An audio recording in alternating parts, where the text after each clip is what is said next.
Good morning, everyone. It is truly a morning race.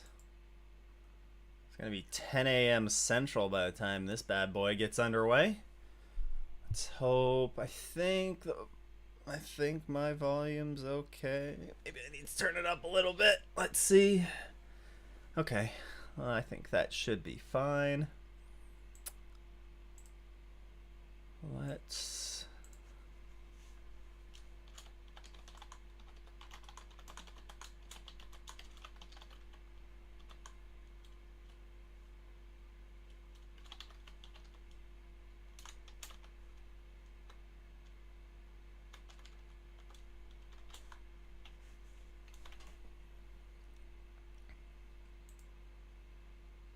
Alrighty.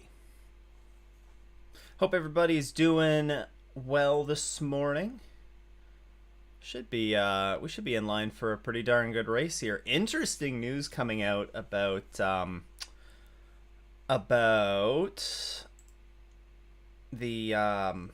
lost my train of thought. The 31 this morning having a little bit of an accident in warm up, so we're gonna see if that's gonna affect them at all here as the morning rolls on. I mean, it didn't sound like it was too bad, but time will. I mean, we're gonna find out here in a few minutes, right? If they actually take to the grid.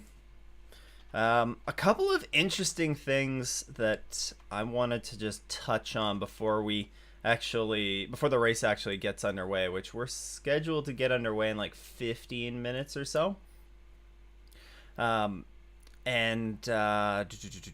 I? Where is it here? So number one, I guess the biggest thing that, I mean, you can't be terribly surprised at it, is just the speeds that we've seen at the track so far this weekend. Like, you saw track records in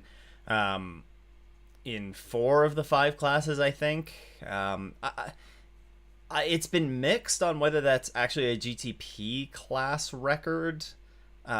They said, so it is faster than the DPIs were here last year. But I've seen some reports be like, oh, it was a GTP class record, and some exclude that. So I'm not sure what the previous version of DPI, I don't know what they ran, or GTP, don't know what they ran at Road America. But it makes me wonder if, maybe they weren't quite as fast as that. What was the other big thing? Paul Miller Racing heading to GTD Pro next year. That was released this morning, or that was let out into the world this morning. They're going to be heading to the GTD Pro class.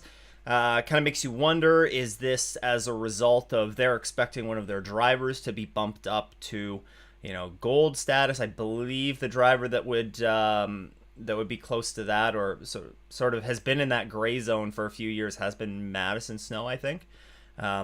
So you wonder, could that be the reason why? Are they going to still maintain a GTD ride? Are they still going to maintain a GTD entry, or are they just going to keep the one car and just go pro? Are they going to have the support of BMW, similar to how we saw FAF a few years ago kind of take on that factory support from Porsche? Could we see BMW? Is this going to be their, okay, we don't have RLL anymore that's competing in, previously GTLM, and then they ran in GTD Pro for the Endurance Cup rounds, the Endurance Cup round last year. Are we going to see BMW? Is this kind of going to be their factory, supported team here? So that'll be interesting to see how that kind of plays out. I mean, there's still lots of time for all this to get sorted, but I saw an interesting note as well from about Inception Racing. They're open to fielding a second McLaren next year in the WeatherTech Championship, but they did cite some of the difficulties that one of the things that was kind of it wasn't really talked about that much in news releases when the schedule was released on Friday. But also released at that time was the entry deadline for teams for next year, and I think it's actually, I can't remember if it's the same weekend as like Road America, or I know it opens in I think the entries open in September. But I know entries open very very soon, and the difficulties that kind of that poses for teams. There's not very much lead time for them to talk to drivers and work out how many entries they're going to have next season. I think we're going to see a lot of news emerge in the next month and a half about teams and if full season entries, etc., what they're going to be doing, especially now that all the schedule is, I guess, confirmed. But Inception Racing said, we'd love to field a second car in the WeatherTech Championship. If anybody's interested, then let us know. They acknowledge that it's a very difficult, very quick lead up with the entry deadline being pushed up even further. So I don't know if, it's probably going to cause all the teams a little bit of trouble, but it will be nice to at least maybe have some confirmation of stuff a little bit earlier in the off season than we have in previous years, because in previous years in some cases we're not sure who's going to be on the grid until like the couple weeks before the Roar. So we saw Sun Energy won. The Mercedes last year got added at last second for the Rolex, but yeah, that should be interesting to follow that sort of storyline as we go along through the end of the season and then into the off season. Bunch of comments yesterday on the schedule. Of course, Imsa released their schedule. If you haven't heard all about it yet, then posted a video on it this morning. I'd recommend going checking that out. There's a number of everybody's disappointed about the conflicts, the scheduling conflicts between the WEC. George Kurtz pointed out and it's been pointed out in a lot of places, but the 24 hours of Spa, big conflict there, big conflict with the 24 hours or the Nürburgring 24 hours. You got 3 WEC rounds that are in conflict. I will say, with the WEC rounds, I think there's probably only going to be one that there's a big actual like true conflict with. And that's going to be the CTMP round versus the Sao Paulo round at Interlagos. You look, it's like Long Beach and Imola are racing on the same day, but like Long Beach is on the west coast. Also Long Beach is going to be racing on Saturday. So because that's the shared IndyCar weekend, but so there's a huge time difference there, number one, so they're not gonna really directly cross over with one another. And then the other one is the 6 hours of Spa and Laguna Seca, I think. Well, with that one as well, you're looking at the same thing. Like, those are going to be racing on the same Sunday, I would imagine. And but Spa's going to be done probably. I think the time for it this year, it started at like 6 a.m. Eastern, so it was over around noon. And then Laguna is on the west coast of the United States, so you might be looking at like somewhere in and around 9-hour time difference. I think it might be a little bit less than that, but off the top of my head, it seems like it would be somewhere around that. So I don't think that we're going to see Spa and Laguna Seca racing at the same time. But the round that I think we're going to see racing at the same time is the CTMP and Sao Paulo round. And look, I don't know all the logistics that go into the making of some of these of some of the schedules. More so here on the IMSA side. Don't really know necessarily all the logistics of it, but I know the CTMP schedule a little bit. Like, I generally know what their schedule looks like for the summer, and I don't know why IMSA wouldn't consider having the round the weekend before, and just go straight from the Glen. Oh, they've done this before, where they've gone straight from the Glen to CTMP, and I acknowledge that that's not ideal, but I mean, I think I think you would rather do that, have a back-to-back round than not, right? I don't know. I don't know. What do you guys think? Like, it's what did you guys think of the schedule? It's kind of an interesting one, but I wonder if we might see the weekend. I guess the weekend before the CTMP round is like the 4th of July weekend. It might be. No, it's not, because CTMP round is July 12th to 14th. I don't know why they wouldn't do it the weekend before. That doesn't make sense to me. Because I don't even think it's back to back with the Glen at that point. I think there's 3 weeks. There's a lot of rounds next year that have 3 weeks of gap between them, and I think that might be one of them. So I don't understand why they wouldn't put it a week before. I don't know. Maybe we'll see something change, but I don't know. Hello, Danny. Hope you're doing well on this fine morning. Still have a few minutes before the race gets underway. Actually, biggest news out of this morning is number 31. The Wheelin Engineering Cadillac, the Action Express Racing entry that's sitting on pole for this race. They crashed. In morning warm-up. You don't really see that very often. 15 minutes until green flag. Okay, so we still have a little bit.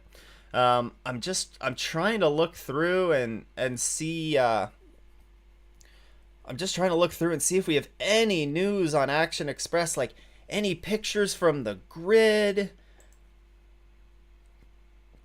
But I haven't seen anything.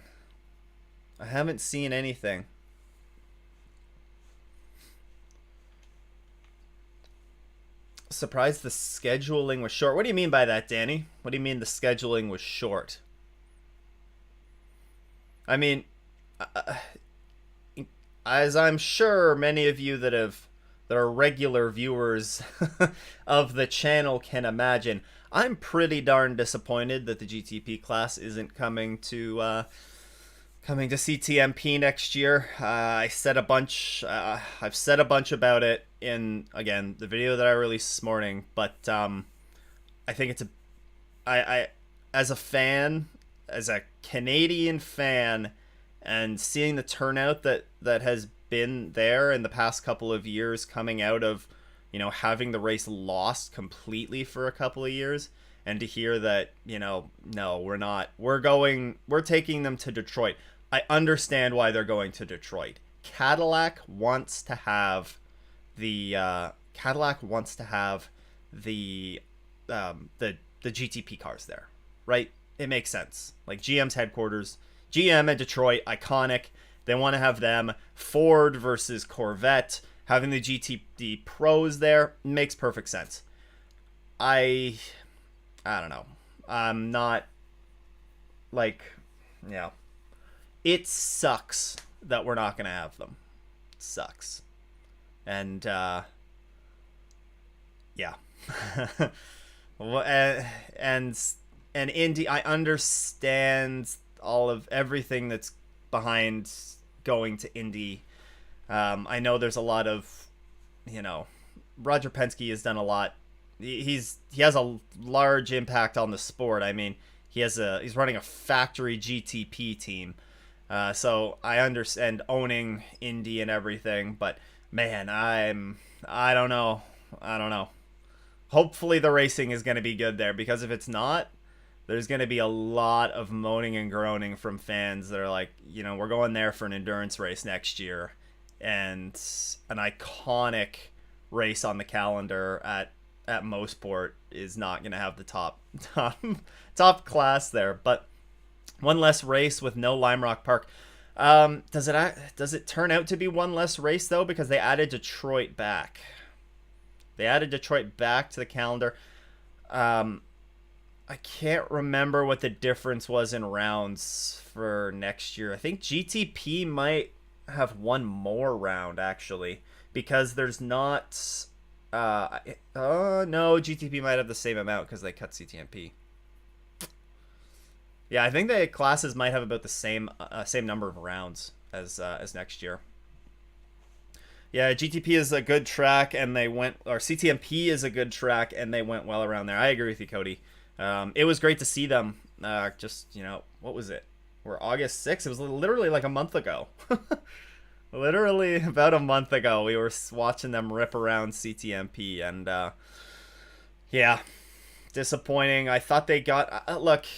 Yeah, I know the racing action, especially in the GTP class, wasn't the best this year at CTMP. I will acknowledge that, but the Acuras kind of ran away with that. But there was still some good racing, and again, like, you're taking away the only international round for your top class. Like, I don't know.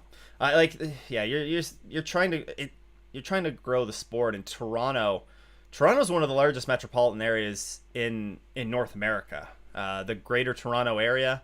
Yeah, okay, it doesn't like rival, the Greater New York area or LA or anything like that, but the track is literally like an hour outside of the city. It's so it's by racetrack standards, it's very accessible, and taking the round away, I don't know. I'm sure there's stuff going on behind the scenes that we're not necessarily going to find out about, but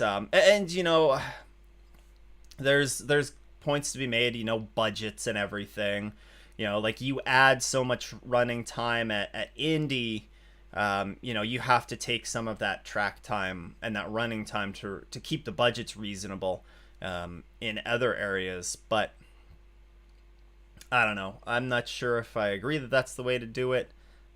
You could make Indy a 4-hour endurance race, right? That saves 2 hours, and then 2 hours and 40 minutes, you're fine there. And the weird thing is, too, like, it's not even that much. It's a 4-hour drive I don't know, maybe 4.5-hour drive from Watkins Glen to CTMP. And, if you do it 2 weeks after, or a week and a half after, or a week after, 2 weeks after, it's low. It's not that much travel time. Imsa TV just came on for me. Just came on. You're hoping Barber Motorsports Park was going to be added. I think Barber would be a great spot for a round. I do. Good to see that Mid-Ohio's back. I know, I don't think a ton of the Michelin Pilot Challenge teams are super excited about that. I saw some comments that it's like, sarcastic yays going around. So I don't know how many people are, team-wise are too happy about that, but I think, I know there's a lot of fans that are going to be happy that they're going back to Mid-Ohio. I can't wait to see the racing there at Mid-Ohio. It has produced some good racing for us. The Imsa TV feed is active now, by the way. So if you're on Imsa TV, you just need to give that thing a refresh, and it should be good for you. How many minutes until the race? I believe green flag goes at in 9 minutes. It's 11:06 for me right now. 10:06 local for them. So I think at 1:15 is when they go live. Welcome in, everybody. In case if this is your first time to one of these, I do not show the physical race here.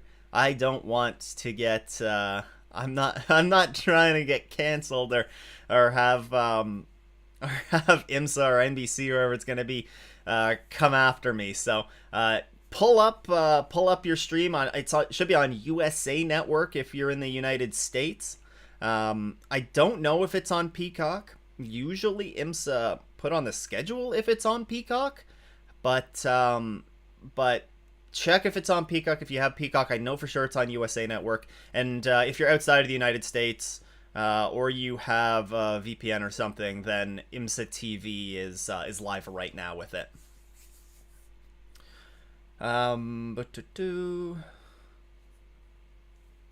Hello, Constantine. Hello. Any news about Rebel Rock Racing? Yeah, that's a good question. Rebel Rock, we don't really know what they're going to do. It was announced at the beginning of the season that they were going to be. Oh, is this the crash from earlier? Oh, it is.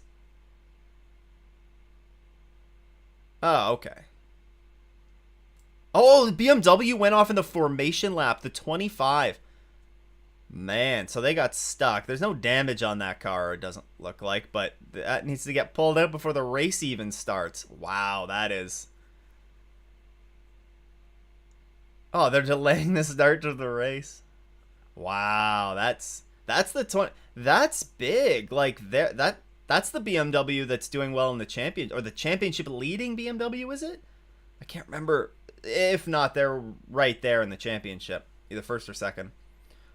But for Rebel Rock, it's gonna be interesting. I mean, who knows, right? They kind of announced at the beginning of the season when the new Corvette was unveiled that they were gonna be a customer team for Chevy, and it just came out that AWA is going to be running two Corvettes into the GTD class next year. That's a great choice, by the way. I haven't talked about that much, but I love that choice. Not just because I'm a Homer Canadian fan and AWA is a Canadian team. AWA, I think, is a very an underrated team, and how far that they've come and improved in the last few years. I would not at all be surprised to see them do very, very well in the GTD class here in the next few years. They're yeah. I think they're going to be doing some big things there. But sorry, back to Rebel Rock. I keep getting I keep going off track here. Rebel Rock. I mean, maybe there's still going to be a customer entry for Chevy, but run in like I think they mentioned the GT World Challenge America. Chevy wanted to have a car in, so I think that could make sense for them. No, full course yellow. Okay, and the full course yellow is clear. Um, yeah, I maybe GT World Challenge is what they're looking at there. I'm not 100% sure, but that could make some sense because they're not going to be able to continue in Michelin Pilot Challenge with the Camaro. Camaro, I think, is out of homologation next year. So, well, the Corvette isn't going to have their the Corvette won't have they don't have a GT4. It's just the GT3 car that they're doing. They're not doing it like Ford with the Mustang, where they're going to release a new GT4 car and they release the Dark Horse car for their own standalone series. It's not going to be like that. They're just doing that GT3 car, and I mean, yeah. So they're not going to have any GT4 spec car next year. I mean, you'll probably still see them running it in. I think maybe they'll still be able to run it in like SRO or something. I don't know how that'll work. You wish IMSA streamed their races on YouTube. That would be pretty great. Although it would still have to be geo-blocked in the States, but it would be pretty awesome if they it would be pretty awesome.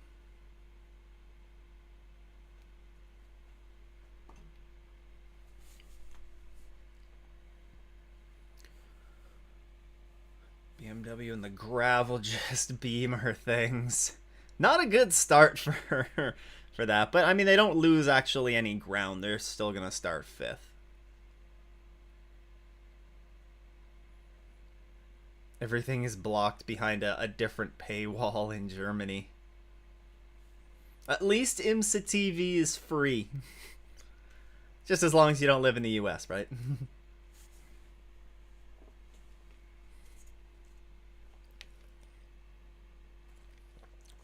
Who's everybody? Who does? The clock actually started in the race, so we are starting under full course yellow. So it's gonna be a single file race start. That sucks. The 31 is on track, yes.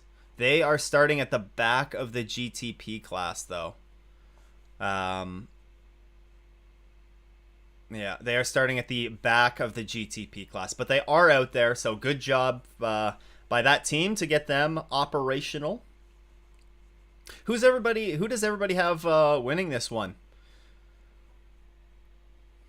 I think this is a complete toss up in GTP.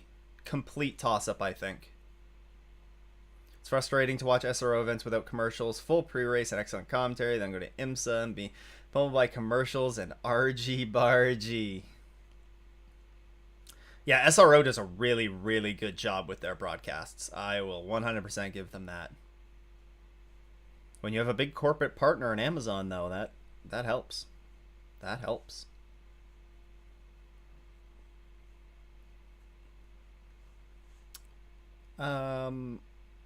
I think we have it better with Imsa TV than watching on Peacock. Yeah, that's the general consensus. You can complain plenty. There are things to complain about with Imsa TV as well, but you know, they do a great job. The commentators, they do a great job. And let's not forget here, this is a free broadcast, Imsa TV. You know, I know in the U.S. You got to pay for Peacock, so if you're not getting if you're not getting good quality, like, Peacock needs to own up to that, and NBC needs to own up to that, and you know, IMSA needs to make them do better as well. They need to make sure that there's a good quality product, that you're not cutting to commercial with, like, what, in the final 5 minutes? Did they cut to commercial in the final 5 minutes of a race recently? I can't remember what it was.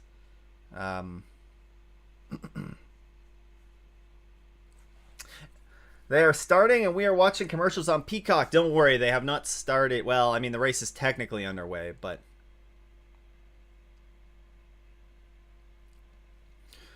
Alright, we got a bunch of people, we got a couple of people going with the Wayne Taylor Racing Acura. I think that's a really good choice. Oh, they are doing a double file start. Good, good, good.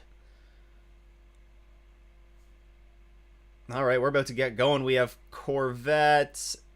Another Acura, Porsche. That's not a bad choice either. They've shown some good pace, and there's a ton of them in the field. All right, here we go. Oh, the BMW locked up going up the hill? How does that happen? I hope we get a good race. I'm hoping for a good race. That's all I'm hoping for. I'm going to set the bar low. Oh, the 31 is on the move already. Gotten past the two of the two customer Porsches. Oh, and they almost touch further back. Is that Rockefeller starting? Yeah, Rockefeller's starting in that car. Yeah, I'm surprised Wayne Taylor Racing haven't won as well. They've been strong. Oh man, this GTD start is a little bit... Are they bump drafting? No, they're not. Oh, easy, buddy. Is that Bachler starting in? It is Bachler starting in the FAF Porsche. Man, oh man, that's... You can tell that there's not much grip. Like, they're struggling for grip in the braking zones, I think they mentioned. Drivers were talking. Team GM is Danny. You're all in for Cadillac, eh? I'm agreeing with the Wayne Taylor Racing Acura. I'm not necessarily a massive Wayne Taylor Racing fan. I don't hate him. Uh-oh, and we have an LMP3 stopped already. They just stalled. They're back going. Yeah, pitter patter, bud.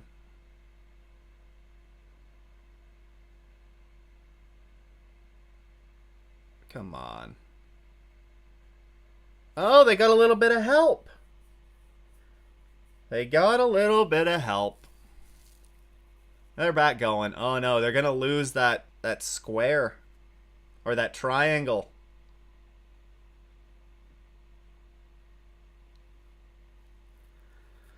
Donald, thank you very much for the $5 super chat. Wish I could hang out with y'all today, but work got busy. My pick to win was the 25, but that ain't going to happen now. The number 25 is...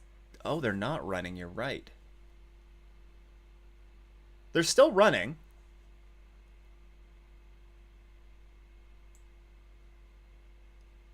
Oh, interesting. But I think the 25 is running. The 25 is running. They're making their way through the GTD class right now. Your pick is not done yet, Donald. Don't worry. The 25 is still very much alive and well. They're making their way through the GT field. An LMP3 moment? Yeah, it only took us one lap to get an LMP3 moment. Also, we need to watch for track limits here. Actually, before I go on to that, Donald, again, thank you. I very much appreciate all of the support that you've given here, and hopefully you're at least able to sort of listen to Imsa radio or something while this one's going on. Can't park here, mate. We're gonna have to watch the track limits. I think exit of turn 1 is one of the spots. They were enforcing it last year, I remember. Yeah. I'm confused. I thought Durrani qualified near the front of the field. They did. Yes, Pipo Durrani, they started on pole. But Jack Aitken he had an off in the morning warm-up this morning. Got some rear-end damage, I think it was, to that car.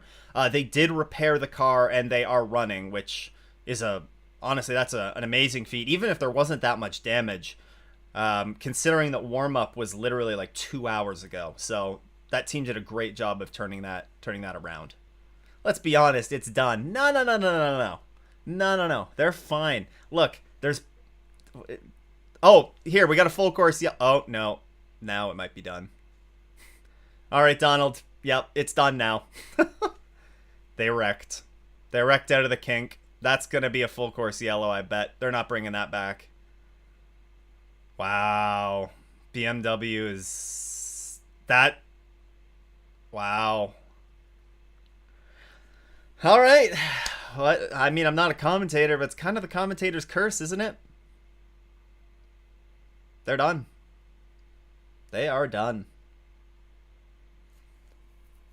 So this should be a quick caution at least. Full course yellow confirmed. And what is this? These guys were running what in the championship?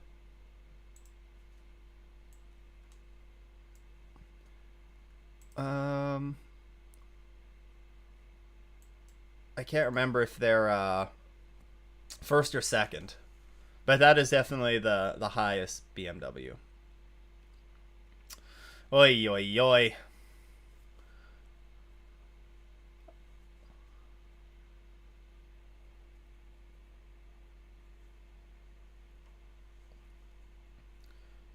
You're driving everyone crazy with the Imsa radio today. Who's my favorite driver? Man, that's a tough one. I don't know if I have... oh, wow, that is just rough. In the kink, you just go wide like that? You know, I did that... I raced a 2 hour and 40-minute race at Road America yesterday for an iRacing league that I'm in, and I did that a lot in practice. Wide at the kink, right into that wall. Yep, that'll do it. Who's my favorite driver? Let me get back to you on that. Oh, I do have a soft spot for Zachary Robichon. I loved when he was running with Faf, you know, like Canadian running with Faf, and he's really good too. I do like Robichon, but it's unfortunate we don't see him that much in IMSA anymore. We see him in the Endurance Cup rounds, but Alex Sims is... I think it was... Yeah, it was Jack Aitken that's running it with Pipo Durrani this weekend. Sims also does run in that car, but he's the endurance driver, I think. Classic Jack Aitken activities. Yeah, it'll be interesting to see if... Sims has looked really, really strong in that car this year, so I wonder if we... I mean, silly season talk is for another day, but you know, could Sims be the full season driver in that car with people next year? Who knows? Who knows? Poor LMP3, it looks lonely running by itself. You know what? LMP3 is running by themselves aren't, well, they're still prone to spinning, I suppose. One less BMW. BMW in shambles. Nightmare for them. That is a nightmare start indeed. A nightmare start indeed. It is going to be a short yellow, though, I do believe. Did they confirm that here? I think they should have. Short yellow. They confirmed. Race control confirmed. It is going to be a short yellow. I can't believe I'm not remembering if they're first or second. And well, this was before qualifying yesterday too. They are the second place. They were 10 points behind the 31 going into yesterday. So with the 31 being on pole, they would have increased that lead a little bit. This is big actually. If that car is out, like this is going to drop them kind of out of the picture a little bit, but we'll see. You swear Jack is at DTM this weekend? I can tell you that it is Sims.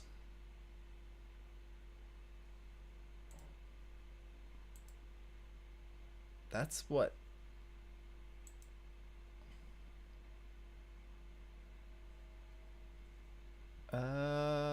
Oh, it was Alexander Sims. My bad. Sorry. It was Alexander Sims that was on board. You are right, Archie. You are right. So Sims hit the wall. Quote, it just snapped. That it did. Sorry about that. I was just mixing up Sims and Aiken, I suppose. Do you have a particular GTD team that I pull for? Well, next year I'll probably be pretty hard in on AWA. I was talking about them a bit earlier. I think they're going to do really well. I think that's a really good combination for that customer Corvette entry. I think they're going to be strong. In GTD Pro, I gotta cheer for Faf. You know, gotta cheer for Faf. But GTD right now, do I have a? I don't know if I really have one that I'm like, oh, I really like them. I think there's a lot of really. I like a lot of the teams in GTD. I like a lot of the teams. In LMP2, in LMP2, I'm a big fan of Era. I think Era does a really good job in LMP2. This is a track they've been really strong at. They've won back-to-back years in LMP2. So, but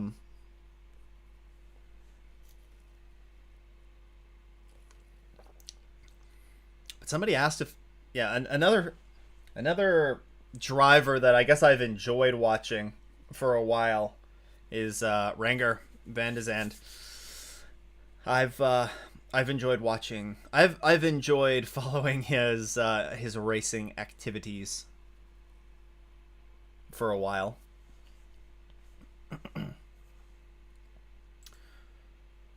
I mean, actually, so this, what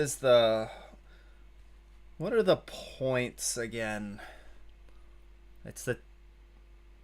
I mean, this is gonna be a big hit for that number 25 in the championship points, especially when you consider that this is the largest GTP class that we've had this season. Like, this is huge.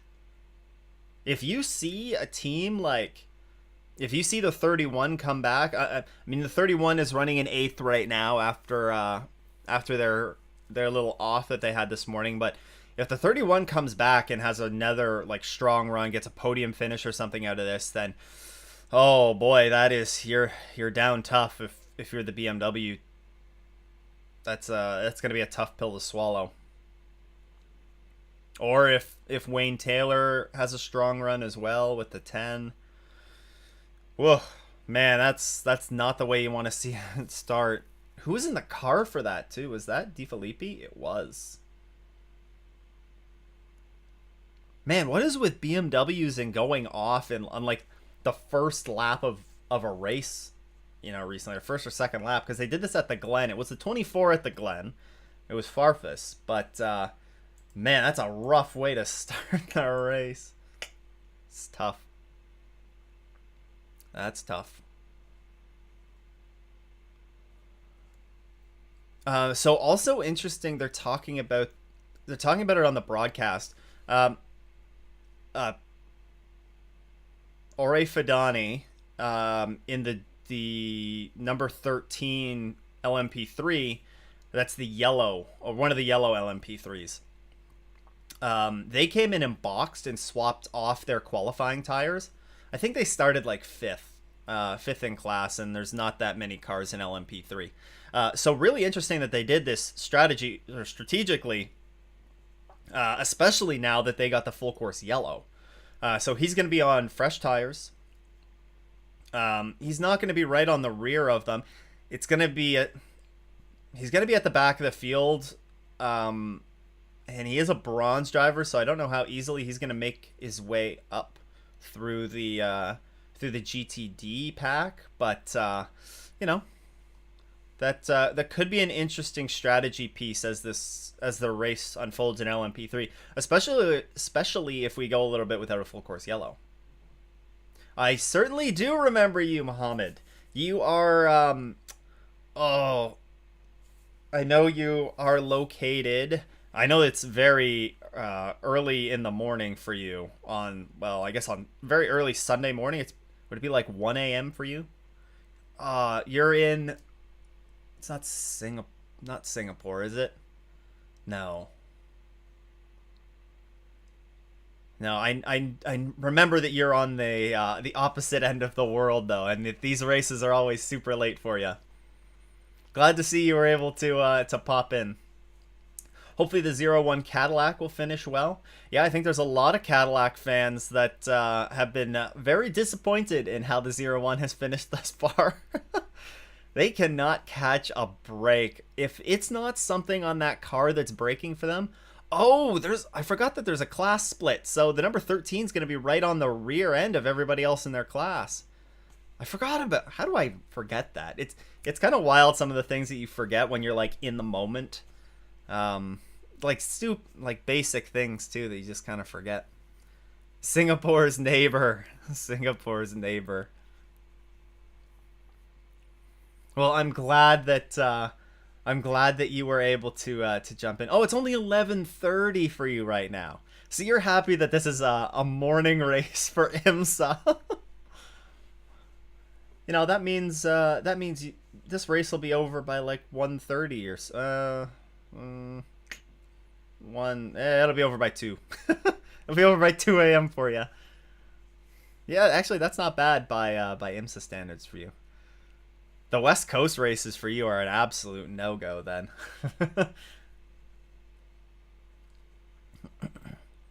I know there's a bunch of people that are tuning in, popping out. A big welcome to everyone. If we're under full course yellow conditions right now, there's 2 hours and 20 minutes to go in the race. We should be going back green here very, very soon. But of course, I do not show the race here on this stream. We're just watching along together. We'll chat about what's going on in the race, but you can pull up the race if you're not in the United States. Then you can tune into IMSA TV. There should be a link to that in the description. Or the race should be available on USA Network. I don't know if it's on Peacock. If anybody is in the comments right now and is watching this on Peacock, then let me know. Because it wasn't listed on IMSA's website as it being on Peacock today. So I don't know. Glad that it's 10:30 for you. Yeah, it's I'm happy that this is an early race as well. I like that. It's interesting that, there's still two other races after this. There's another Lamborghini Super Trofeo race, and then the Michelin Pilot Challenge goes for they're the final race of the day. So, or the final race of the weekend. So it should be good to see them. Thank you, Kloomberg. Peacock, it is on Peacock. Would you like to see Imsa go to Brazil or Mexico in the future? I think that Mexico is a much more realistic option for Imsa to do. With the WEC going to Brazil, I don't know if you're... are you going to have two races at Interlagos? I'm not super familiar with all the tracks that they have in Brazil. Oh, we're back. Green flag, and Imsa TV is looking at a fan. I would like to see them. I wouldn't mind seeing them go to Mexico. I think that would be I think the fans would support that an insane amount, and I think that would be really cool to see them go to Mexico. Do I think they will do it? I don't think they will. Not in the foreseeable future. There goes Rocky. Whoa. Goodness gracious. That Acura is not... Wayne Taylor Racing is not... Who's in that? Is it Ricky? No, it's Albuquerque. Felipe is not getting those... It's struggling on the cold tires. You're on... Oh, man. What are you doing, Rocky? You know what? Is that Rockefeller's fault? I don't know. I think it is. He's been a... Man, you gotta be frustrated if you're BMW. You have one car that crashed, that was their fault, but I think we might see a penalty for that. That was yeah. Search for Imsa on Peacock. Perfect. Oh, we're gonna see a replay. No, this is Rocky. What are you doing?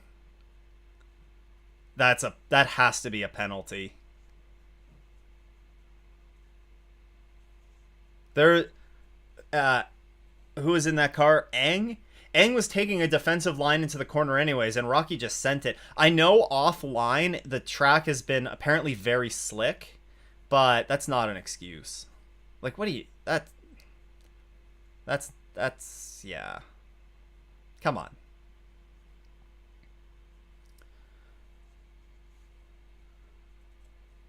IndyCar at Nashville is starting in a bit as well. Yep, that they are. Yeah, what was that? Rockefeller just forced them off. Incident is already being reviewed by race control. So, there you go. Involving cars 5 and 24.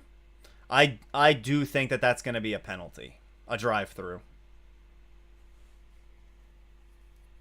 Full send. No kidding. It's like a sim racing lobby. That's what it's like. But actually, going back to that conversation, just talking about Mexico or Brazil, I actually made a video like a couple days ago about what I think my perfect IMSA schedule is, or my dream IMSA schedule. If you haven't checked that out, then go check it out. Maybe after the race, because if this is the way that we're starting this race, we've had like 10 minutes of green flag running, if that, and it's already getting a little bit rough and tough.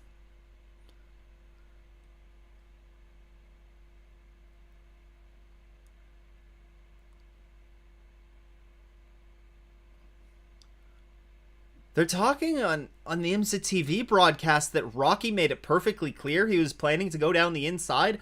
Look, I'm sorry. That was a ridiculous send. No action for that. Well, I don't know. I don't know if I agree. I don't know if I agree with that. Maybe I'll have to take a look at that incident later, but I don't think I agree with that. Oh, and the LMP3 incident that we saw earlier, Ari Balog picked up a drive-through penalty for spinning out, I can't remember, was it the 85 or something like that, the LMP3? Actually, is that car even running anymore? Yeah, it was the 85 of Gary Kraut. They are a lap down. That's the JDC. Oh, they have a different. They have sponsors on that this week. It was way too optimistic. I agree. Not a great move. I think just over aggressive, especially considering you're like the opening 25 minutes of the race. Like, I think you need to settle down a little bit. Is there an Imsa race at COTA? There is not an Imsa race at COTA. The WEC is doing a race there next year at COTA. I think that probably plays into a big part of it. I think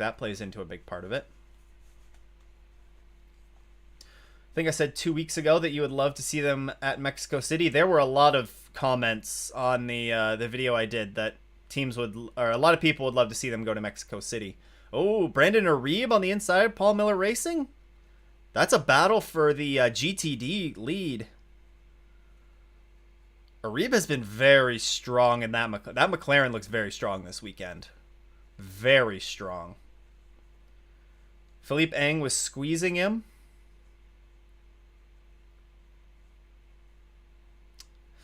Potentially. I think if you look at the braking line into that corner, though, I think that was taking a pretty... He took it to...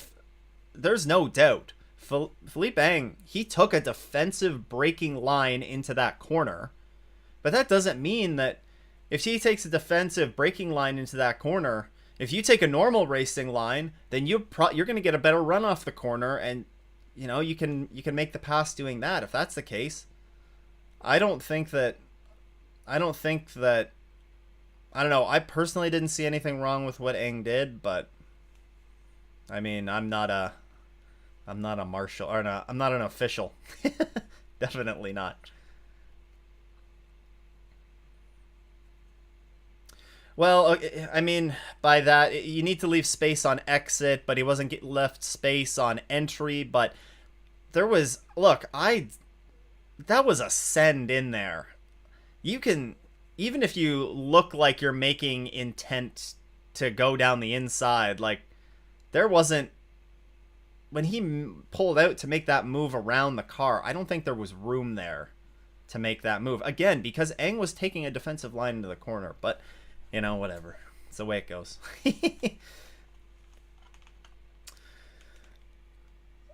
There was an IMSA race at COTA in 2017, but nobody showed up. Yeah, I think the racing landscape has changed a lot in the last couple of years, ever since COVID. The Drive to Survive effect, I think, is trickling down to other series now. And I think sports car racing is a huge beneficiary of it. You have some great series now. I know the WEC does, what's their YouTube series that they do? Like WEC All Access, something like that, where they have some good stuff there. The IMSA Win the Weekend series is exceptional. They are there filming this weekend, so we are going to get a Win the Weekend edition of Road America. Can't wait to see that when it comes out. That'll probably be out in a few weeks, I think. COTA's a cool track. COTA is a cool track. I don't remember if I watched the 2017 race there, to be honest with you. Don't know if I watched it. But I think if it wouldn't be a terrible one to visit. But again,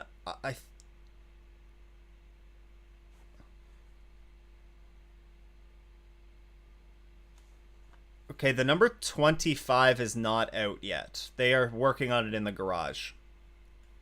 Yeah,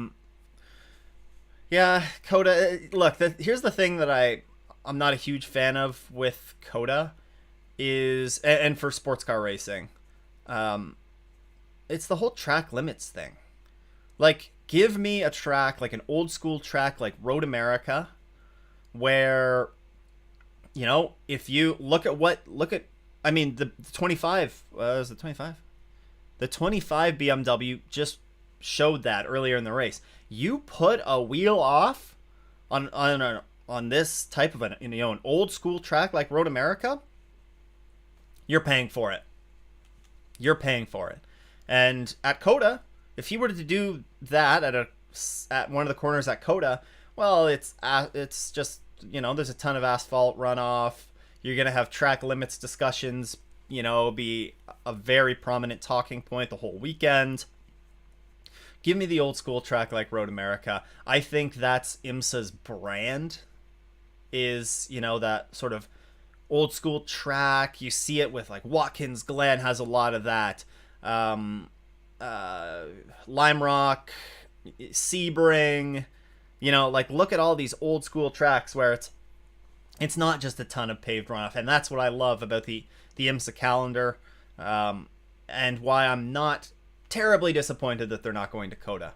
I think the Coda, the race in the WEC is going to be good, but yeah. GT Field needs more McLaren. They look so great. Yes. Well, what was the other McLaren that was on the grid? The orange one. There was Inception, and the other one's escaping my name. I know the other one I think was an American team. I can't remember what that. Does it start with an O? Can't remember. This race is 2 hours and 40 minutes, so we are just past the half-hour mark, although a considerable chunk of that was under yellow flag. And we have a GTD Pro pit stop from Danny Juncadella. Juncadella? Can't remember.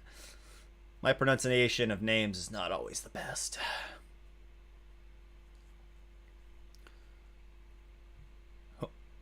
Juncadella. I think.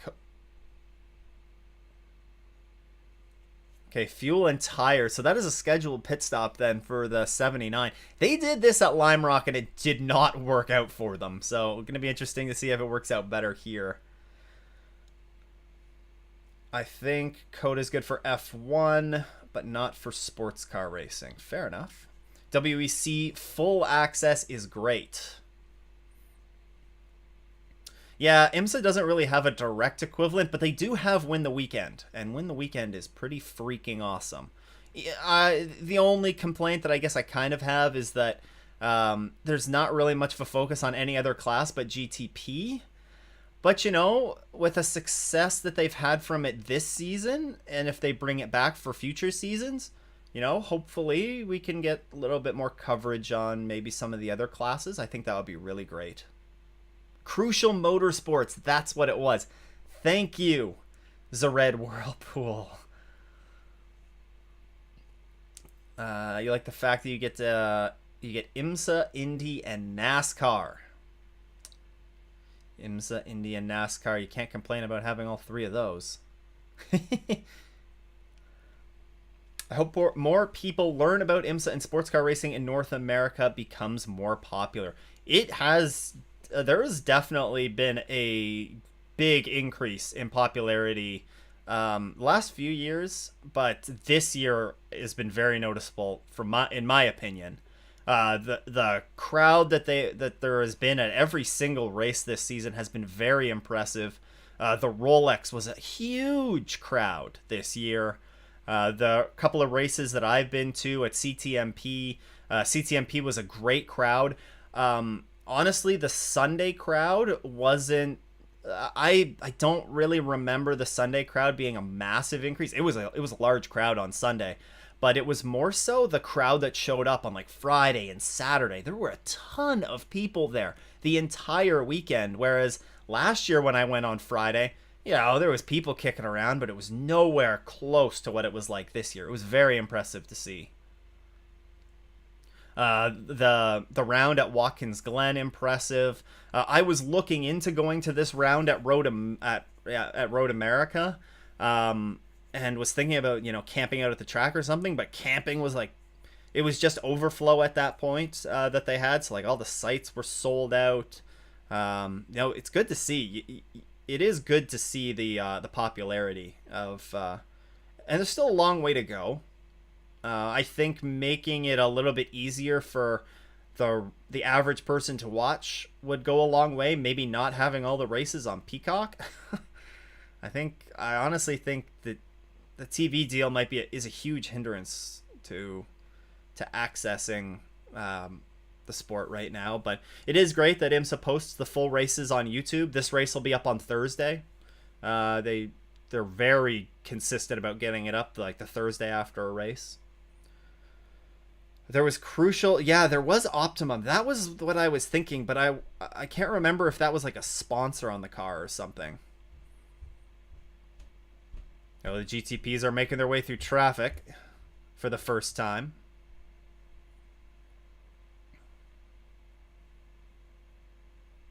Compass Racing was another orange McLaren. Okay. I think it was Crucial, and I'm pretty sure, I don't remember if it was Crucial or Inception. They were talking about running a McLaren in the Michelin Pilot Challenge as well. And there has been a McLaren that's joined the grid, but it isn't from them. It isn't from them. Lime Rock was packed a couple of weeks ago. You're right. Oh, we have another pro car coming into the pits. Yeah, it's a bummer that they couldn't find a spot on the schedule for it. I'm car 6 continuing slowly from turn 12. That's one of the Porsches. Did Nick Tandy have an off? Has he had an off, or was he a mechanical problem? Wonder if we'll get a replay of what happened there. They're in the pits now, so maybe they have a tire going down or something. It is, yeah, it is disappointing to see that Lime Rock won't be on the schedule. I'm not entirely sold on it having a WeatherTech championship date. I think that all things considered, the racing at Lime Rock has been fine the past couple of years, but right rear is down on the number 6. Interesting. I wonder if maybe there was some debris from the BMW or from that LMP3 incident earlier, maybe. So that's going to throw off their strategy a little bit. Yeah, but I think Lime Rock would be a good choice for like a support series date, whether that be a standalone Michelin Pilot Challenge race, something like that. But Windward Racing, it looks like they kept it off the wall at least. No damage. Oh, don't get it beached there, buddy. Oh my! Oh boy! Oh boy! Oh boy! That's Russell Ward in the car. Ward struggled, I think, in qualifying. No, there's no damage on that car, Hindy.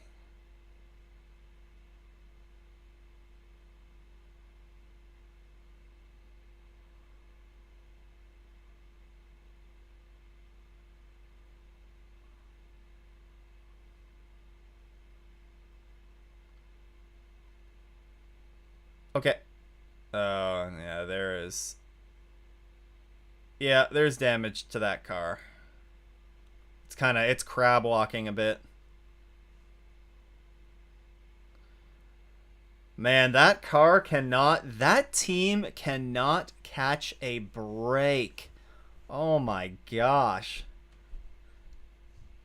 Ever since things went south for them at the Rolex, when they were having that really strong run, after they demolished the car in practice, I think it was. After that happened, like, yikes. Well, you gotta wonder, did the suspension break and that's what caused him to spin? Because it looked like when he was first getting going, when he put the throttle down, it looked like the rear kicked out, but he was in the grass. It rained at Road America yesterday, was it? I think. Maybe it was Friday. Thursday or Friday. It's rained somewhat recently. Maybe it was just the rear wheel sliding kind of down the hill a little bit. But yeah, it doesn't look good for the 57. That's such a rough season for them. They won this race last year. Uh, did they? Yes. Yes, they won this race last year.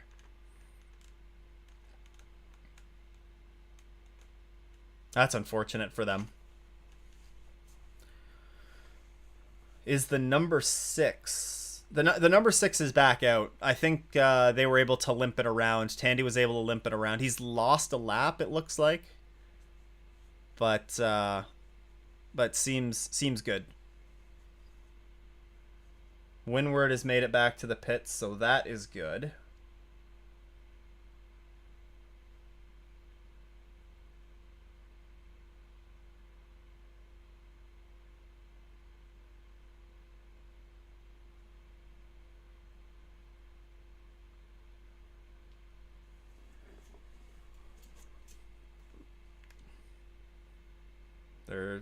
What's going on with Windward there?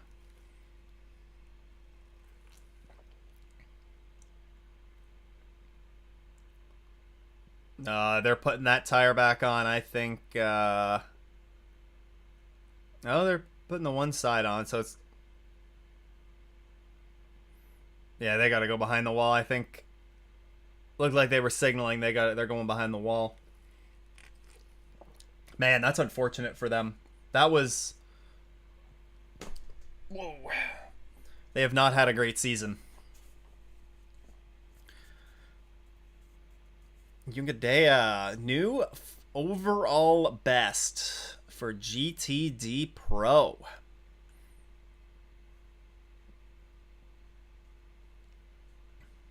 Yeah, car 57 goes behind the wall.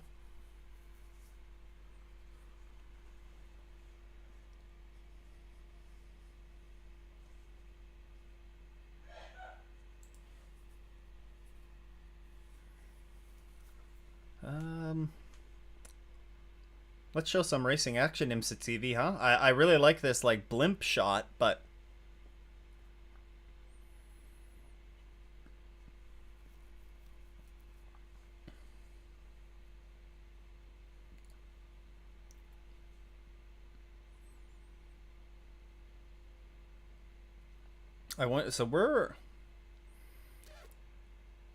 we've crossed over the 40-minute mark, which I believe is minimum drive time for the AMs. So I think we are going to see a bunch of the AM drivers come into the pits.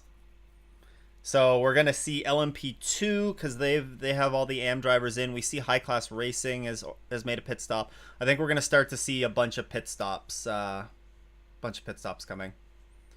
Any GT drivers you'd like to see in GTP? Man, oh man. Well, I mean, Jordan Taylor's an easy one there, but I also want to see Jordan Taylor stick it out in the Corvette. And he's run prototypes before, so I feel like that's a bit too easy. I mean, you could look at like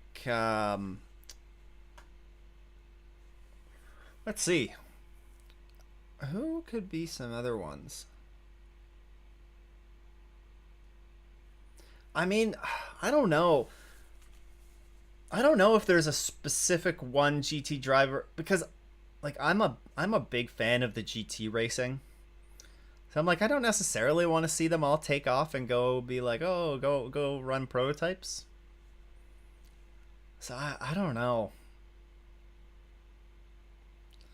I don't know. I'd have to give that one some thought. There's not one immediate one that comes to the top of my mind though.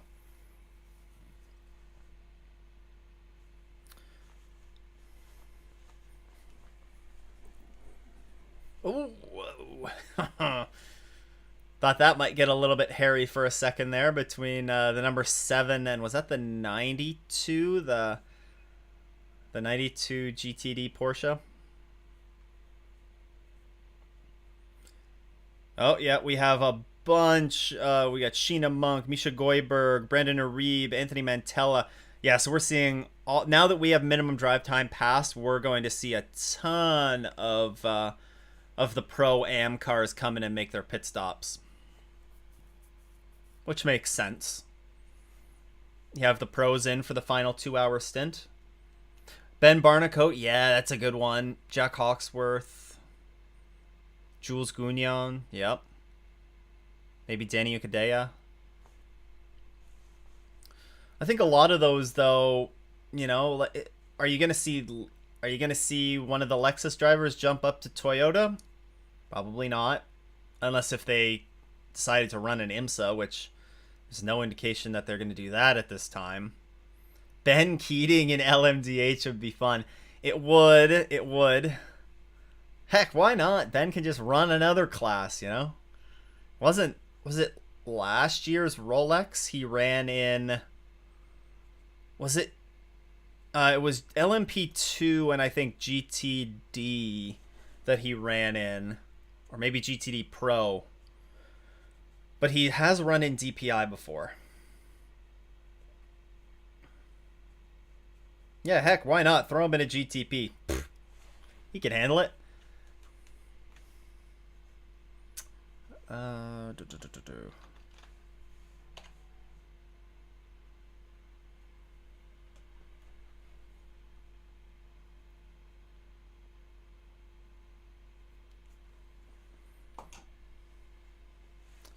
Seb Prio, Trent Hinman has left the pits. Rexy driver change. Madison Snow, GTD leader, has entered the pits. Ben Keating, the GOAT. Certified GOAT. Certified GOAT.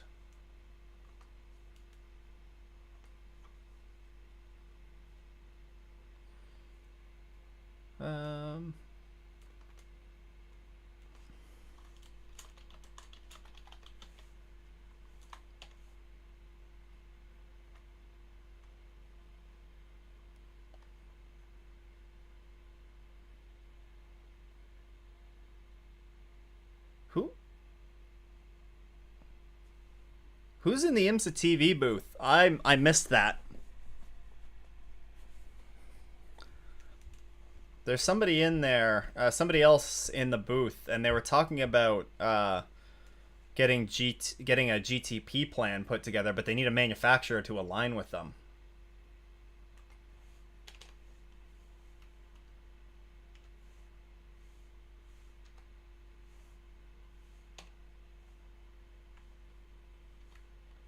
Richard.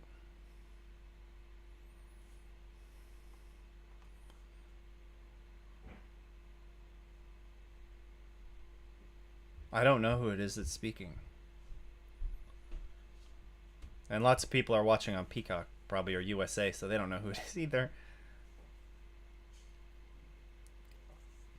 Anyways. Wow, the Matt Campbell is bolted away.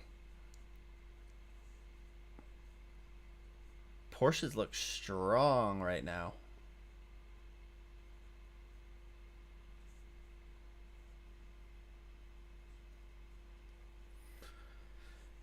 An hour and 50 to go.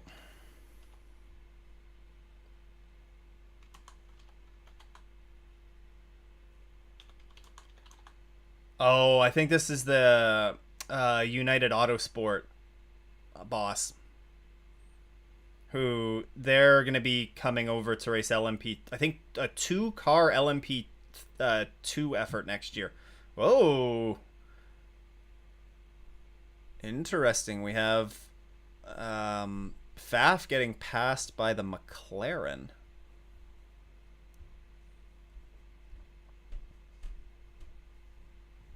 Man, is it dusty on pit road or what? Driver change for the Corvette. Jordan Taylor out, I think.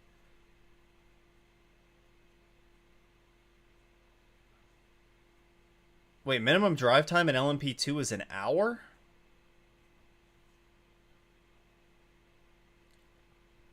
Because Ben Keating has stayed in the car. And Antonio Garcia in the Corvette. Can't believe the next IndyCar Championship race will be in Nashville. That race will be this afternoon, if I'm not mistaken, right?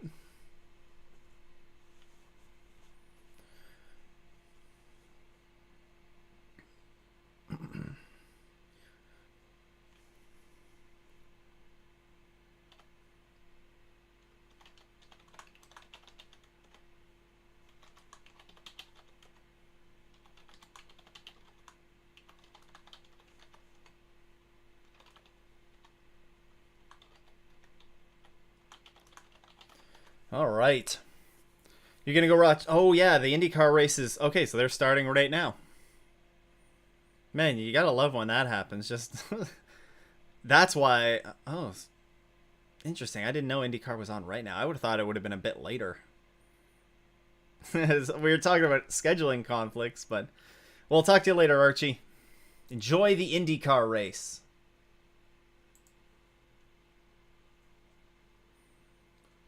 Oh, the Windward Racing Mercedes officially retired. Man, oh man.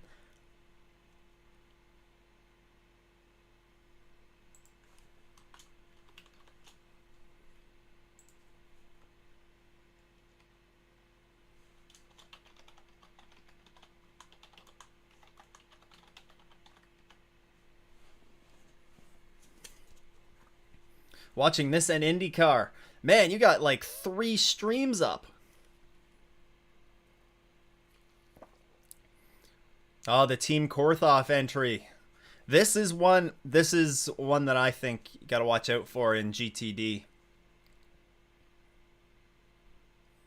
Although with the way that McLaren's been moving, whoo-wee. It's on in 30 minutes. Yes, we'll see you later, Archie. Oh, interesting that Korthoff, they've changed the door on that car. Nice fresh carbon fiber door on that. They didn't change it on the pit stop or anything.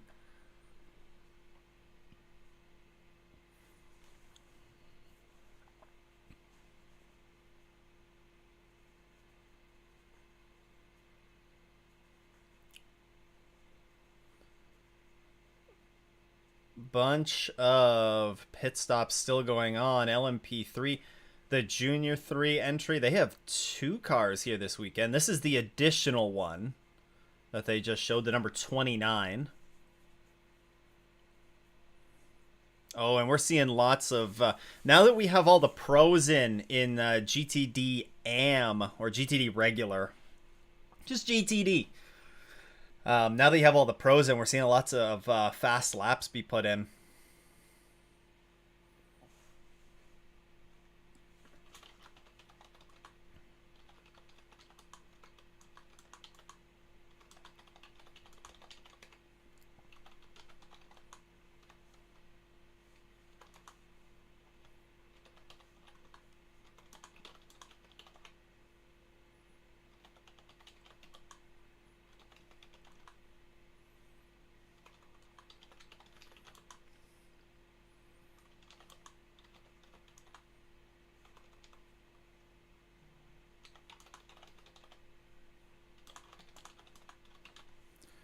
All right. Be watching this race at the same time? Yeah. Get all the screens going. I wonder when we're going to see these GTPs box. I think they can go about an hour. I guess they had a full course yellow, so we'll see if they stretch it out.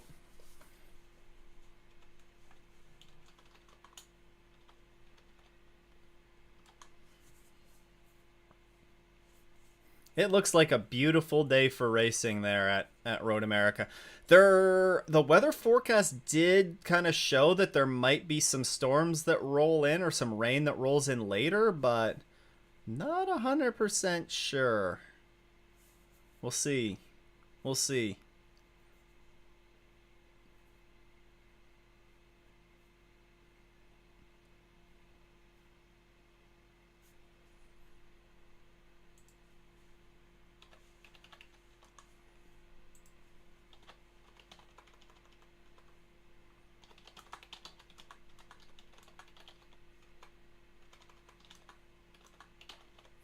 Oh, I never did get an extra battery for the camera. Hopefully, last time out at Lime Rock, the camera battery ran out. So hopefully that doesn't happen. Hopefully that doesn't happen this time. How's Felipe doing? I assume you mean Felipe Albuquerque, or do you mean Felipe Nazar? Those are 2 different responses. I assume you mean Albuquerque because he's in the car right now. They're running in 4th.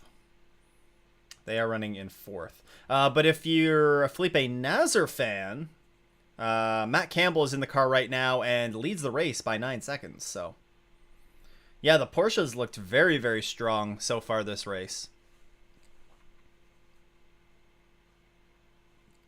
Felipe Albuquerque. Okay, there you go. Well, you got both Felipes. You got a response for both Felipes, so.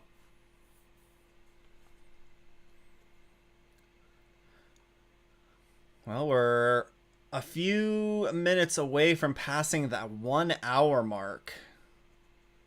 We haven't seen pit stops completely cycle through yet, though.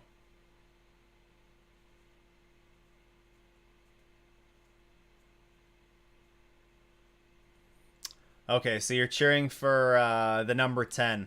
Number 10's a good choice. Number 10's a good choice. They are running in 4th. They are... How far off are they?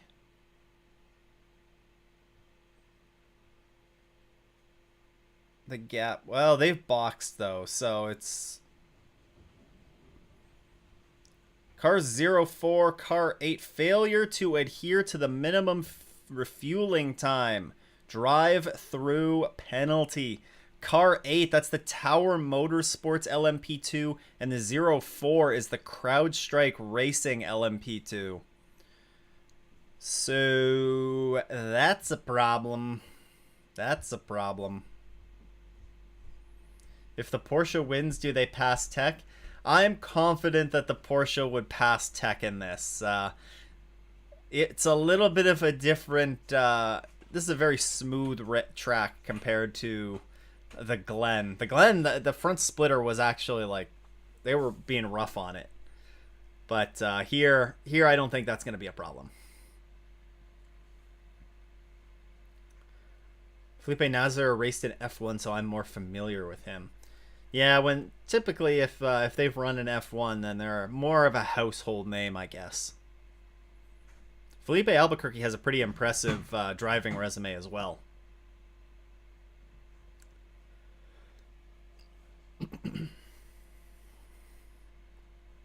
Both of the Felipes are... you're not going to complain having either of them on your team, that's for sure.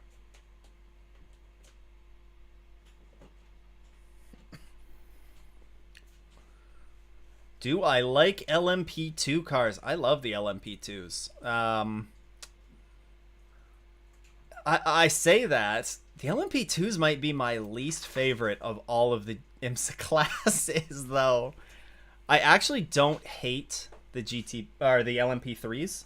Oh, the dog has arrived. Are you gonna come up?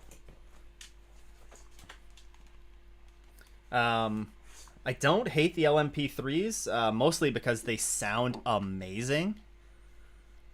The LMP3s sound amazing. And, but the LMP2s are great. The LMP2s are great. So, that's a long way to answer. Do I like the LMP2 cars? Yes. Yes. But I like all the other cars better.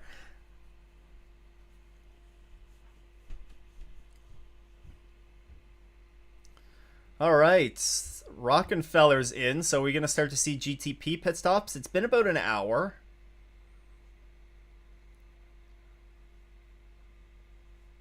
All right, about an hour, and Rockefeller's out, and Tiemann Vanderhelm getting in.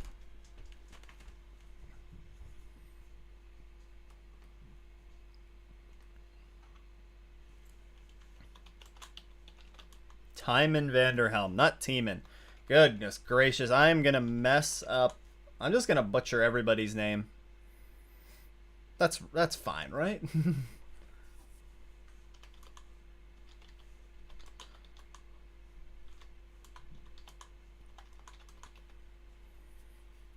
Yeah, interesting. They just mentioned this in the Shea Adam just mentioned this. Scuffed tires versus unscuffed tires. Oh, a bit of damage there on the 24. Oh, did they stall? They did stall. Oh no, this just gets worse for BMW. Oh yeah, they had a bit of damage there on the left front. One of the little winglets.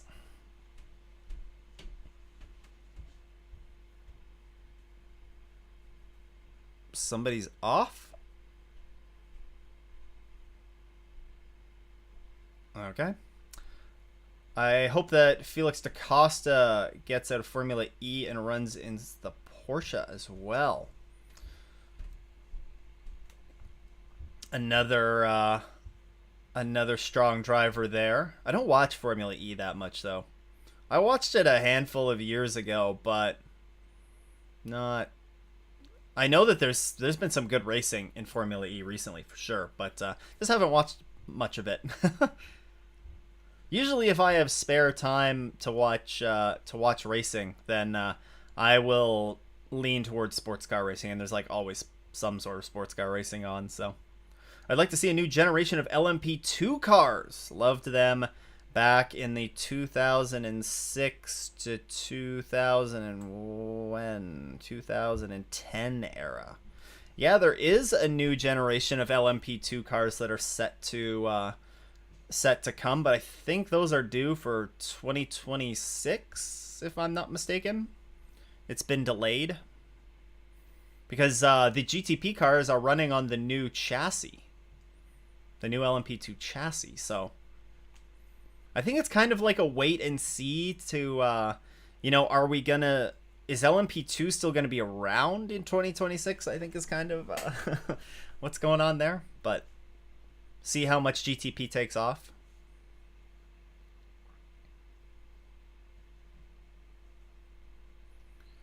LMP3 finishing up pit stops. Who have we not seen box yet? No, both the leader, Matt Campbell, has come in. Colin Braun has also brought the 60 in. Pipo Derani. I don't think... has Pipo Derani come in yet? The 31? I don't think the 31's come in yet. I hope the LMP2 cars keep the Gibson V8. Solid little motor that the Gibson V8 is. I wish that the LMP2 had a little bit more growl to it.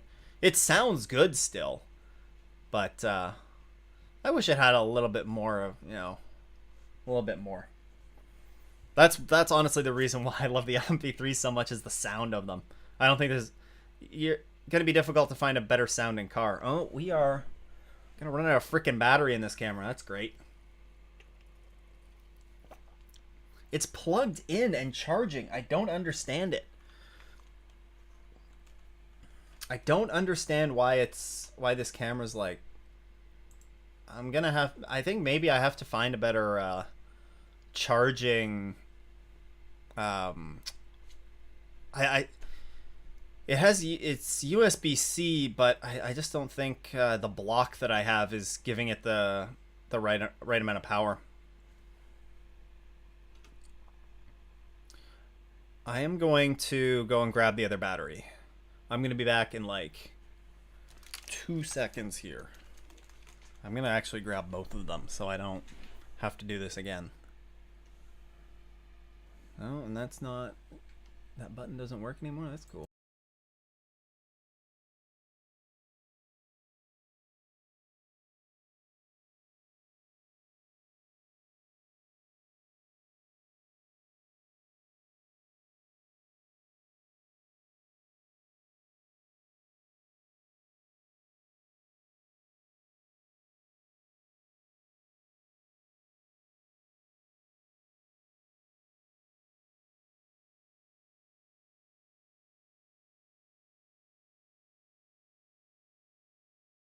What did I just miss? The number 5 and the number 10 coming together a little bit? Come on, guys. Hopefully we'll get to see a replay of that. Oh, easy. Is it Albuquerque still in the car? No, it's Ricky Taylor now. Struggling on the new tires. You could see when they put the tires on that on the pit stop, they weren't scuffed or anything yet. And they were talking about how that could be might be a bit of a problem, especially considering how slick the track is.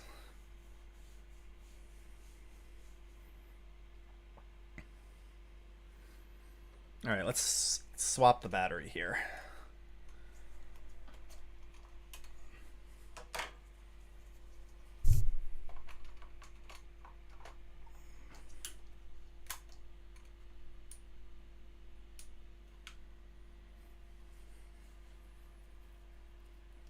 There we go.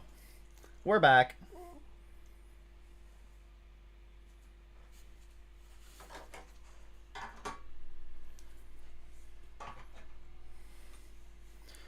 Yeah, number 10 went off on its own, but it looked like they were kind of coming together. Did the 10 go off before on its own as well?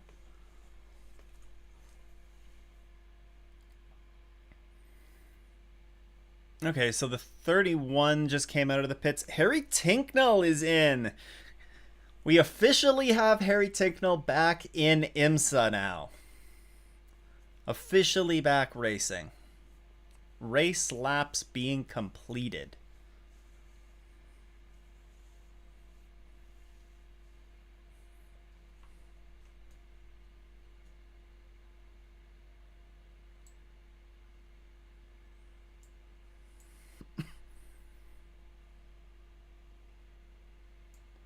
I want to see what the fastest laps are.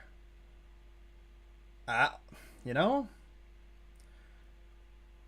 best lap of the race is a 149.6, and the slowest best lap of the race, it looks like it's the Proton Porsche at a 150.8. So 1.2 seconds. 1.2 seconds separate the entire field.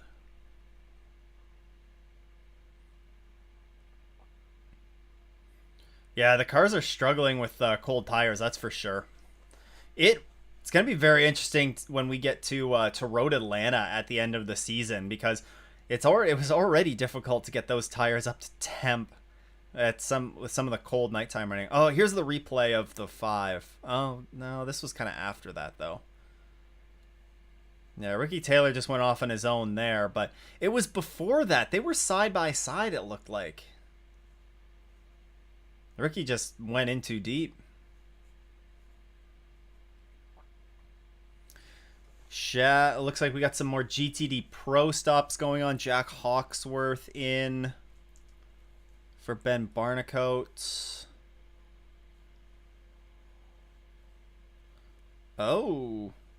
Number 7 went a little bit wide.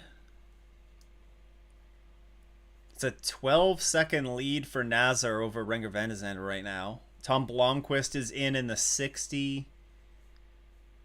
Wow. JDC, they've done a nice job so far this race. Just, well, I was gonna say quietly, but Rockefeller didn't exactly. Rocky wasn't too quiet about it. Let's be honest about that.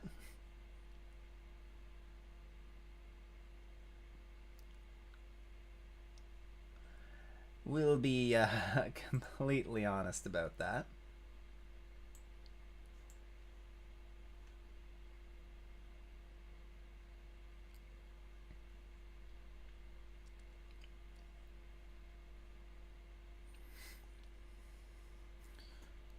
Did we ever see the BMW come off? No, we have not. They're still in the pits. The BMW is. You're AFK for about 10 minutes. Anything interesting happened? We saw GTP pit stops pretty much cycle through. Nothing crazy happening there. Felipe Nazar is now driving the number 7, and they lead by, a little bit. No, there was no other BMW. Actually, the BMW, it looked like they stalled it coming out of pit road. Coming off of the pit stop. It looked like Farfus maybe stalled it, but we saw everything cycle through there. Oh, interesting. Now that GTD Pro stops have cycled through, Junkadea is leading in GTD Pro. They had an early pit stop. Yeah, a couple lockups on old tires. We saw Felipe Nasr go a little bit wide, but not as I don't know what corner that was in. Nasr went a little bit wide. Ricky Taylor had a little bit of an off-track excursion. um, just carried a bit too much speed into, I think it was turn 5. They're struggling a little bit on fresh tires, which I think we saw some teams yesterday in qualifying going out and just scuffing a set of tires for the race.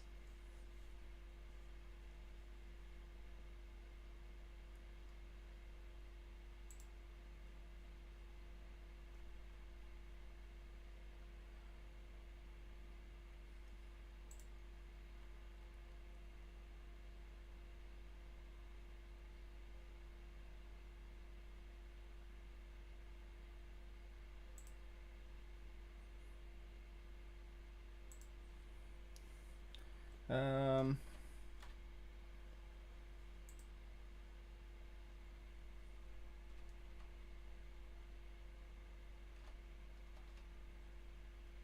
the 31's off. Oh, the 13 is off as well.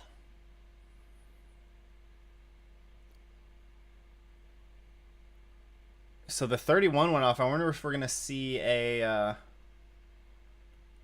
gonna see a recap of that. Nah, they're going through the order. You don't need to show us the. You don't need to tell us about the order, Hindy.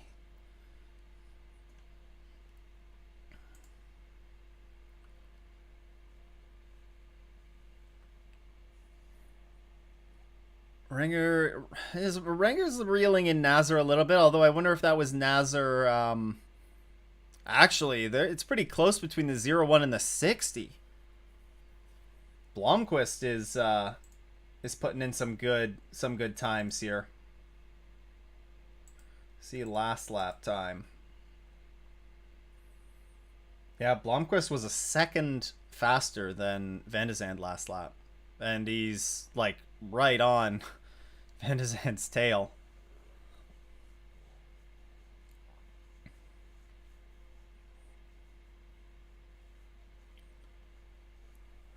We're almost at the halfway mark of this race. That's wild to think about right now. We're at the halfway mark, or almost at the halfway mark. I felt like this race has just started.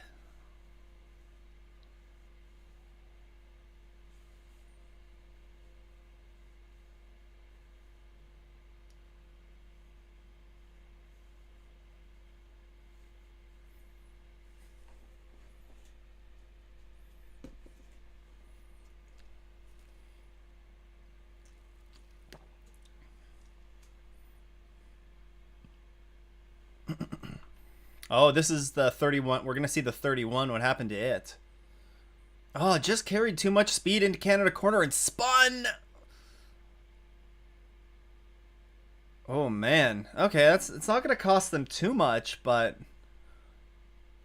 Wow, Sims has struggled today.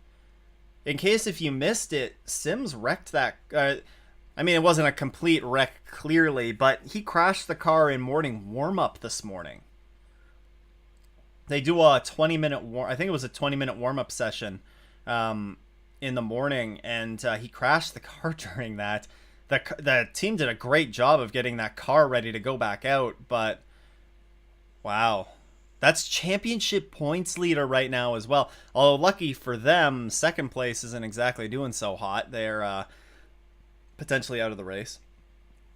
The repave has changed this track so much. Yes, it has. That it has.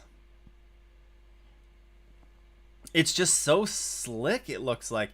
It seems like there's grip in some places, but if you go offline, that there's not really much grip. Canada corner, one of the toughest braking zones on the calendar. Yeah, I think that could be a reasonable. I think that's a reasonable thing to say. I think. I mean, having never actually driven them in real life, I think you gotta. I would argue turn one at Daytona is also pretty difficult because you're coming off of the banking into a very flat corner. There's some bumps along the way there too. I think that one's a pretty tricky corner, but Canada corner, yeah, that's a difficult one as well.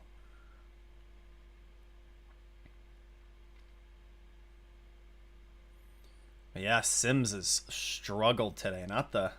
Not a good day for Sims.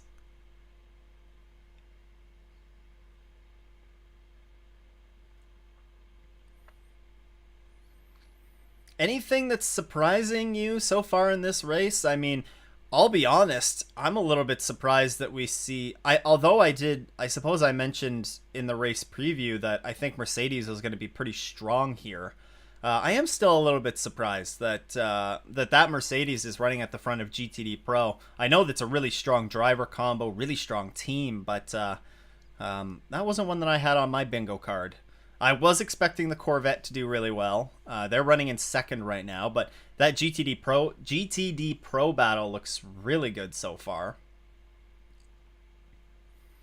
Yellow Caddy under pressure from the pink Honda. Yes, that they are. Blomqvist, yeah, Blomqvist is doing a good job in that car.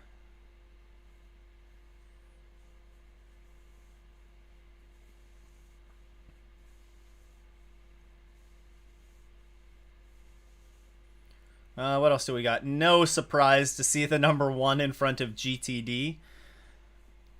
I think that could be a really good battle coming down to the end too. Roman DeAngelis is technically the AM driver in that car, and he's still in there. So they have to do a driver change. Frank Schandorf is the pro in the Inception Racing McLaren. They're running in third. Could be a good battle as well. Nobody's surprised at Ben Keating leading LMP2. Stephen Thomas in second. An 18-second lead over Stephen Thomas as well. It's impressive.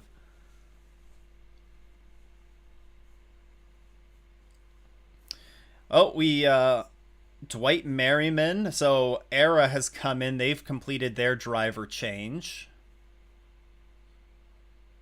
Oh, so we're okay. We are doing pit stops. Ben Keating is getting out, and Paul-Loup Chatin is getting in. Ooh, not the cleanest driver swap I've ever seen.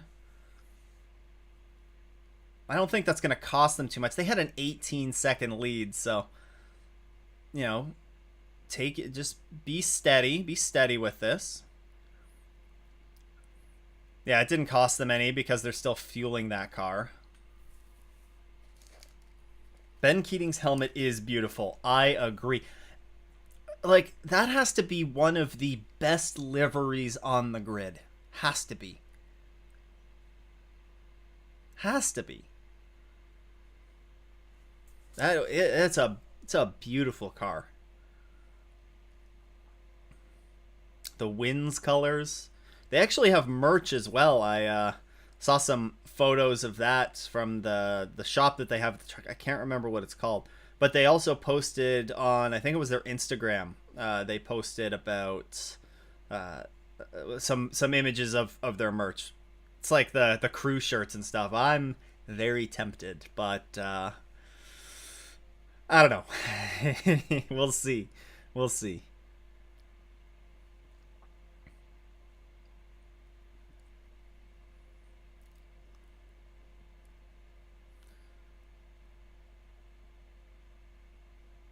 Oh, there was quite a bit of time that was made up under that pit stop.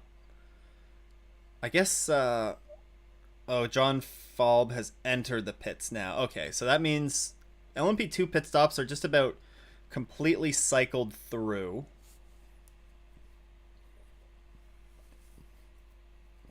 They've just about completely cycled through their pit stops, and we're at the halfway mark.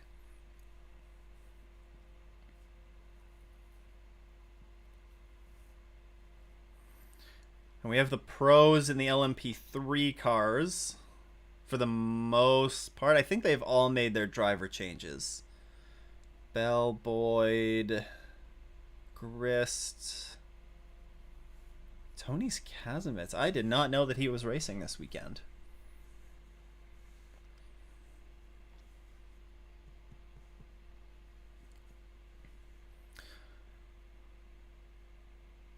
Oh, so we're also, I think this at this point, unless the BMW is going to try and come out and get some testing, since we're past the halfway mark now, they're pretty much done. Because even if a car were to wreck out at this point, they're not going to pass them.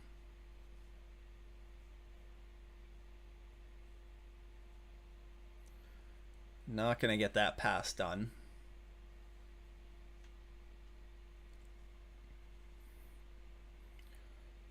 We don't have the closest battle right now by far is GTD Pro. You have the 79, the 79 Mercedes, the number 3 Corvette, and the number 23 Aston Martin. They're 1.7 seconds separates those three. So that's pretty darn close. The two Lexus, what do you call them? They're not Lexuses, are they Lexi? Is that what you would call them? They're struggling. Well, I say struggling.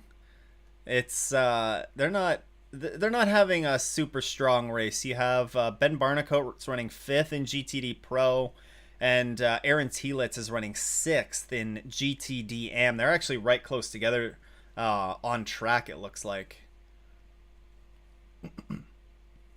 Separated by, I think, was it 3 seconds or so? 3.2 seconds?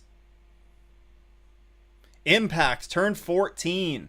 What do we got in turn 14? Who's stopped in turn 14? Car 4 off, turn 14. Is that the... Oh, an LMP3 is off. Uh-oh. Tony's Kazimets. Oh, just lost it. That's kind of what the McLaren did at Lime Rock. Well, at least he's close to the pits. Yeah.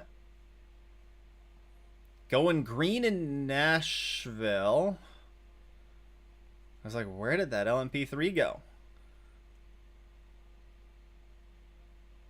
All right, so no full course yellow. Love to see it.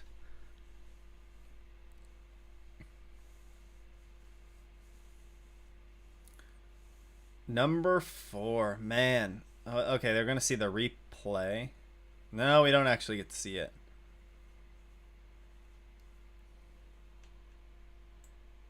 Oh, just went wide. Put a couple tires on the.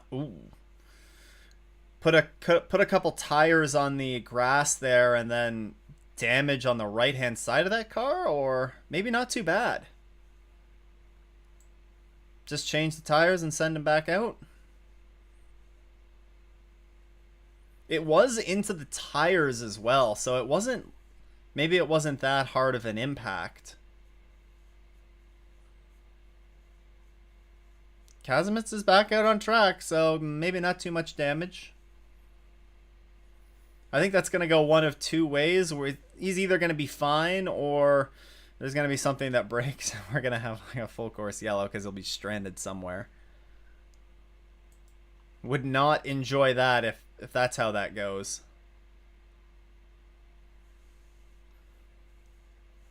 I don't know if anybody saw that on the Imsa TV broadcast. There was somebody on like in the background of the front stretch camera shot that was like jumping around and like flailing their arms.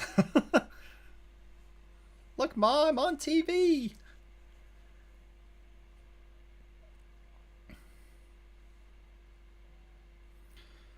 Man, I really wish they would show this GTD Pro battle, please. Please, we don't need to see...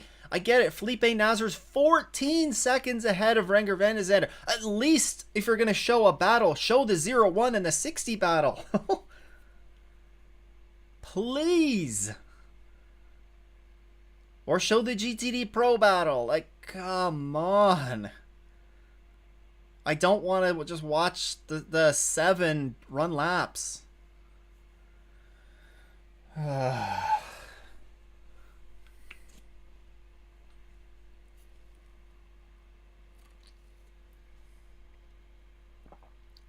It's like we get the like Ross Gunn just reeled in like 3 or half a second on Danny Ukadea in GTD Pro. Tom Blomqvist is half a second behind Renger van der Zande. They're like nose to tail. Car number 8 penalty, working on car outside of the box, drive through penalty. Man, ever since John Ferrano got hurt for Tower, they've struggled a little bit.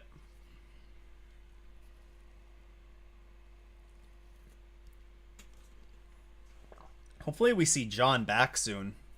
He hasn't raced since, you might recall, he had an accident in Laguna Seca. He actually had to be transported to hospital. Pretty hard lick. He was released the day after, but he hasn't raced. He didn't race at Le Mans. He hasn't raced in Imsa since. So hopefully he's doing okay.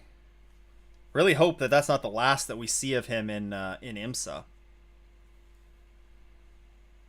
Because he won the championship in LMP2 last year. Got that the Bronze Cup entry for Le Mans. Yeah, it is ridiculous showing Felipe Nasr when you have so many battles that are going on out on track right now. Even in GTD, GTD, you have second and third place there. They're separated by 0.6 of a second. The GTD Pro battle, they're separated by 2.5 seconds. The top 3 are. You literally see the 0-1 and the 60 are nose to tail. They are separated by 1/10 of a second. Why aren't we showing that? I don't want to be on board with the 7. I'm sorry.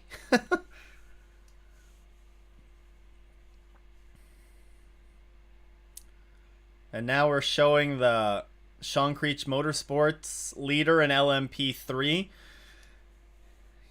13 seconds ahead, you know, but Harry Tinknell's about to pass them.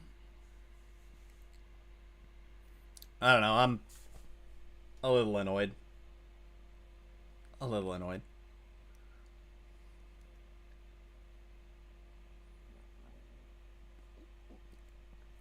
And I don't know. I know this is NASCAR Productions that's running the show here, but yeah, I don't. It's not the same stream as NBC, is it? I don't think it is. I think NASCAR Productions maybe takes the NBC camera feeds and then throws this together. Yeah, Blomqvist is trying to force an error. Honestly, at this point, I should just go on board with the number 60. Yeah, if you're watching on IMSA TV, you can go on board with the number 60. They do have an onboard camera of that car, so maybe that's not a bad. Blomqvist passed him. We have a pass for P2 in GTP, and we don't see it.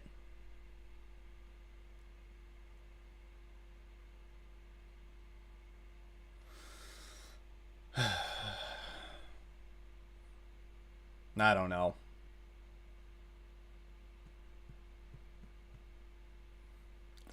It's so disappointing. And in GTD Pro, yeah, Ross Gunn gets around the Corvette and is a half a second behind Denny Ukadela, and we're not showing that either.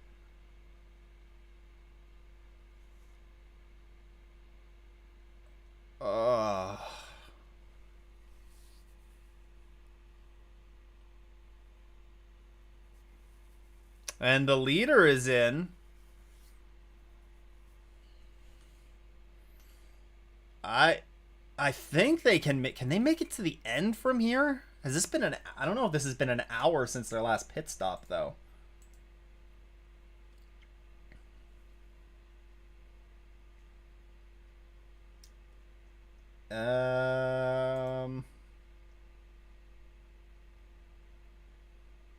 Yeah, that is a bit of a stretch, I think. But where can you watch the race live? Depends on where you're located. There's a link in the description for Imsa TV. If you're located outside of the United States, then you can watch that for free on Imsa TV. Or I guess if you have like a VPN or something. If you are inside the United States, though, USA Network or Peacock should have it. Apparently, if you want to watch it on Peacock, you just have to search for IMSA. But it's also on USA Network, which I believe, yeah, yeah. IMSA TV, USA Network, and Peacock.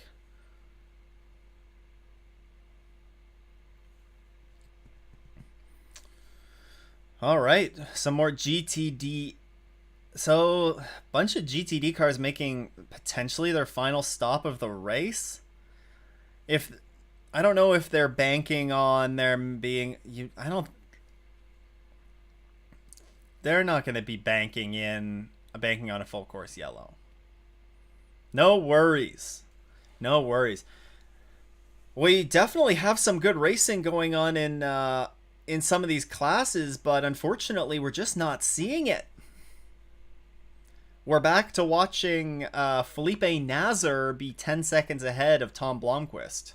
And Tom Blomqvist closing the gap at least, but, you know, not exactly riveting racing action going on there at the front. Actually, I want to make a couple. I have the dog on my lap right now, and I'm trying to like keep a couple of notes. That's why I'm like typing stuff on the keyboard, or if I'm looking away, I'm trying to keep some notes of what's going on in this race. And and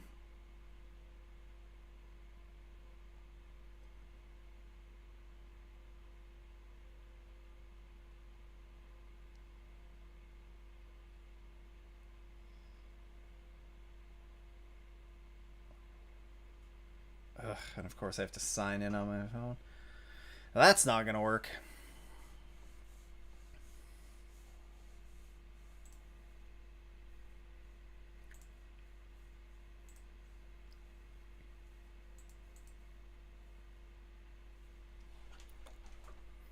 What's everyone's favorite GTP and GTE car?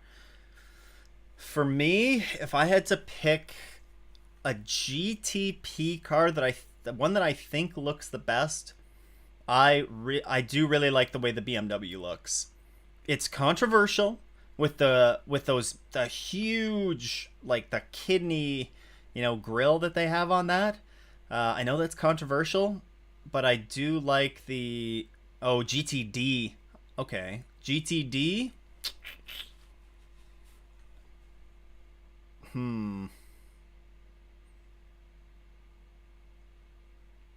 I think, man, it's tough. I again, I think I do like the BMW as a GTD spec, or there's the GTD car. I do like the BMW. The McLaren looks slick. Ooh. See, okay, we do. At least now they're showing the battle for P2 in the GTD class. Finally. I agree. They do all look fantastic. The Acura. The Acura, even though it's an older car, I think I agree that does look pretty good as well. I think they have one of the new GT3 spec Corvettes at Road America this weekend. Saw some photos of it. It looks very good. If that is actually what they're going to be racing next year, that thing looks amazing. That thing looks amazing.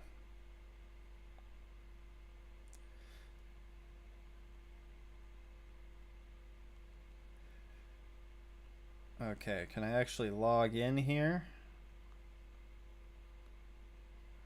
Need to log into my Note app.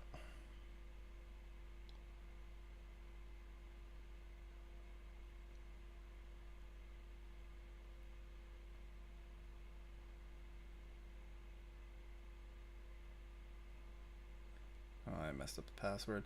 BMW has grown on me.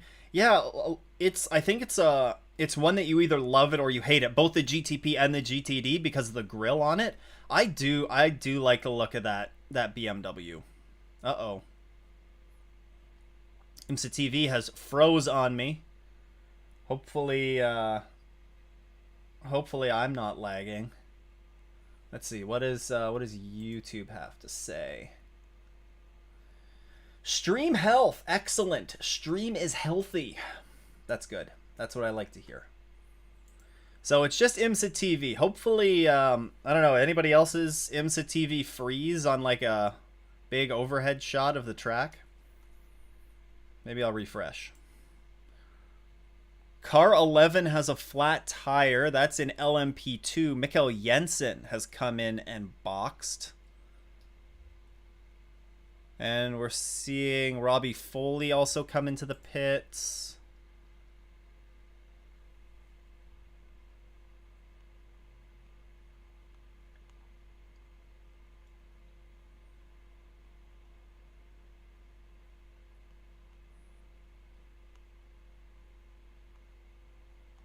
No, it's still frozen. Yeah, okay, Imsa TV froze. Great. And I can't log into my notes app either. That's fine. I'll just open up a sticky note.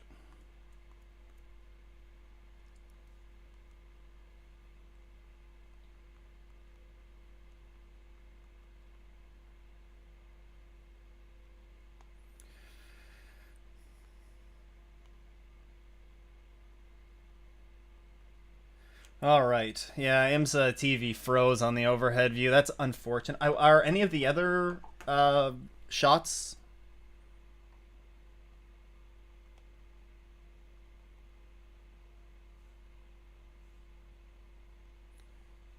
Three.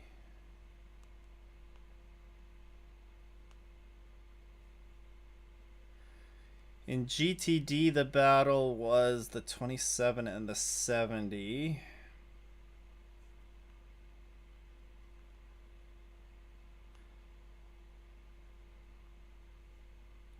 And then in GTP, it was the 01 and the 60 going at it. Okay, I just need to keep a couple notes here. So I have... Yeah, something... They're struggling today, that's for sure. I wonder if I can go on board with... Who do I want to go on board with? Corvette? Can I go on board with the Corvette? Okay, the onboard streams are working. But who's close enough that I want to go on board with right now?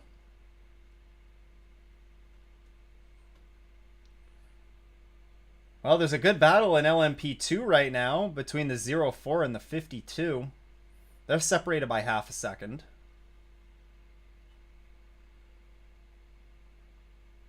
We got some more pit stops cycling through, it looks like. Michael Grenier in the 32 Korthoff Mercedes has entered the pits. So far, no yellow. Yeah, there's no yellow. So nobody went off, though. Imsa TV's working now? Okay, let's reload it. Just correcting the GTE thing. I meant to say GTD. I think the McLaren and Corvette look fantastic. Agreed. For GTP, you like all the cars, but you like the Porsche and the BMW. I think all of the GTP cars I think are well done. I agree. They're all they're all unique. They're all unique. If the Alpine does end up coming over and racing in Imsa, I think it's going to look a lot like the Acura. And I'm like, I don't know. But I think all of the GTP cars have very distinct features about them. You know, the Cadillac looks like a Cadillac. You see an Escalade or something driving down the street, and you're like, I recognize those headlights. I'm pretty sure the new Escalade has the headlights like that. The Porsche, I think those are the headlights from their new electric car. The Acura, it looks like an Acura. And then the BMW, you got the massive grill, the big sniffer. Big sniffer. So with an hour to go, have we completely cycled through LMP2 stops? No, but we do have a good battle going on in LMP2 between the 52 and the 04.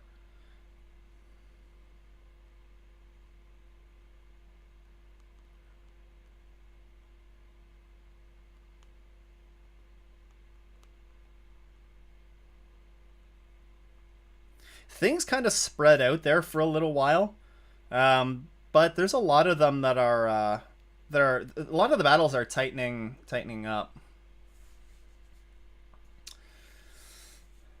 Porsche getting screwed in GTD.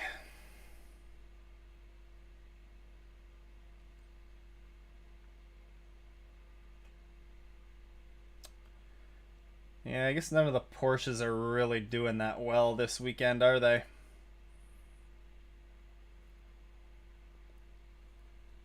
Let's see. What if we look at the best lap times? I mean, that's hard. On top end pace, the Porsches are pretty quick. Like, they do hold the fastest lap in GTD. Actually, in the Rexy holds the fastest lap of the race for all GTDs right now.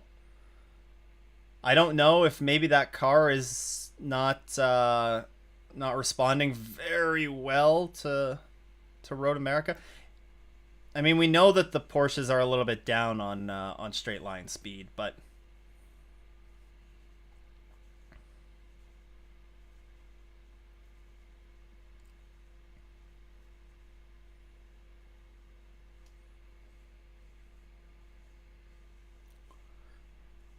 Cadillac is the president's car. True, they are used for a lot of operation, or they used for a lot of government vehicles.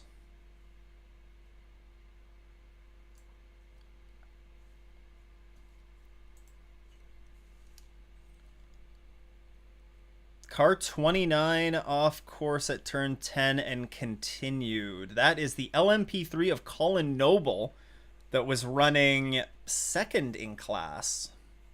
Car 29 continuing slowly. Oh man, that's a lot of damage. You're gonna need quite a bit of flex tape to fix that. That's a hard little impact. Hopefully there's no fluid being put down on the track.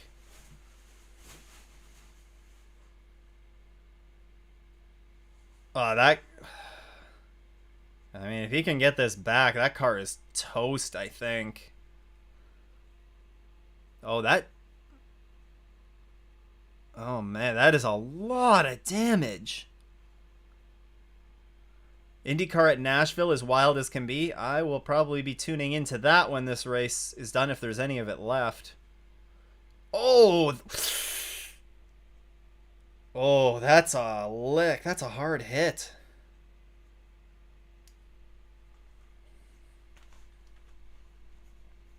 That's a hard lick.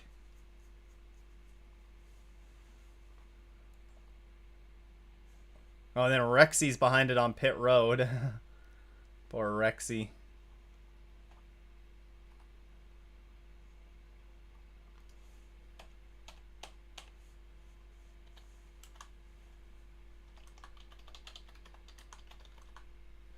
What do we got? 55 minutes to go.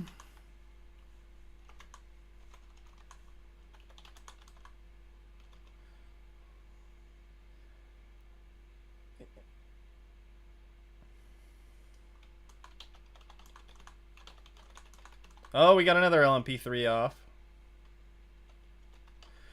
How many P3 moments have we had this race? Kazimits has had another off. but has continued. Ross Gunn has set a new overall best.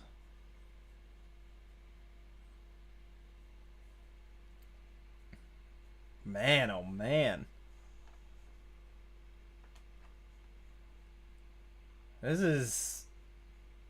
I don't know. There's been a lot of accidents, not many full course yellows. So not complaining that we're not having full course yellows. Let's play the strategy out here. Good point, Mohammed. We see 5.7 seconds from Tom Blomqvist to Felipe Nasr. So Blomqvist is flying in the Acura. Not surprised that we're seeing Acura strong here. Although I think all the GTP cars were pretty strong.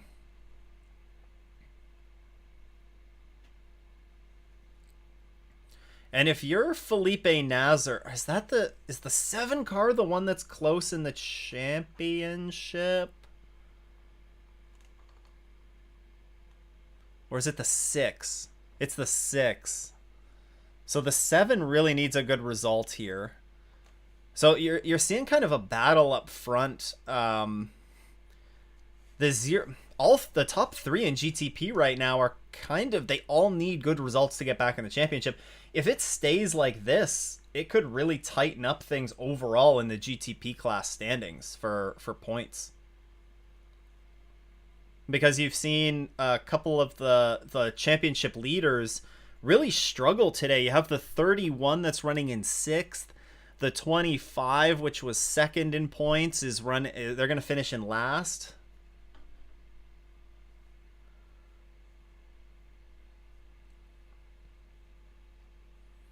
Although I think the 60 and the 7, they're kind of dealing with traffic because Blomqvist just lost like 2 seconds.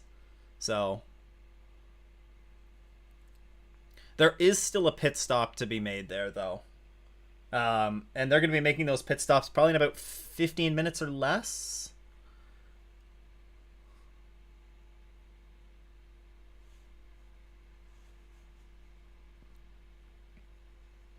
Yeah, Nashville is a bit of a wild one, and they're changing the track for next year, I guess. Oh man, what's the 23 and the 3? Ross Gunn has he's been out for a few laps. Antonio Garcia just came out of the pits. So the 23 should make quick work of the Corvette here. And this is a battle. Is this for the lead, I think, in GTD Pro? I think Ross Gunn should take this easily, because he just has tires up to speed. Man, oh man, they're close together. Oh, they're going to go 3 wide with the GTPs are coming in here. Oh, and Ross Gunn goes wide. Oh, boy. Did he get forced off there?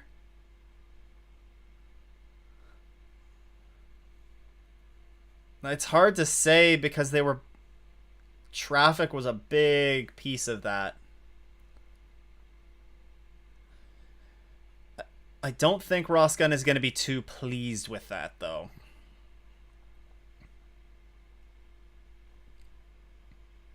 Look, if you're Corvette, if you're Antonio Garcia here, you guys have to win this race to kind of...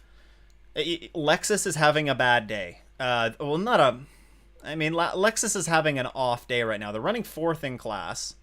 They're only ahead of Faf. But is there pit stop shenanigans going on there? No, there's not. They're good to the end. Who's in the lead in GTD Pro? This is a battle for the lead in GTD Pro between Gunn and Garcia. So this is a battle for the lead. And don't forget about Jules Gounon in the WeatherTech Racing Mercedes. He's only 5 seconds behind this battle.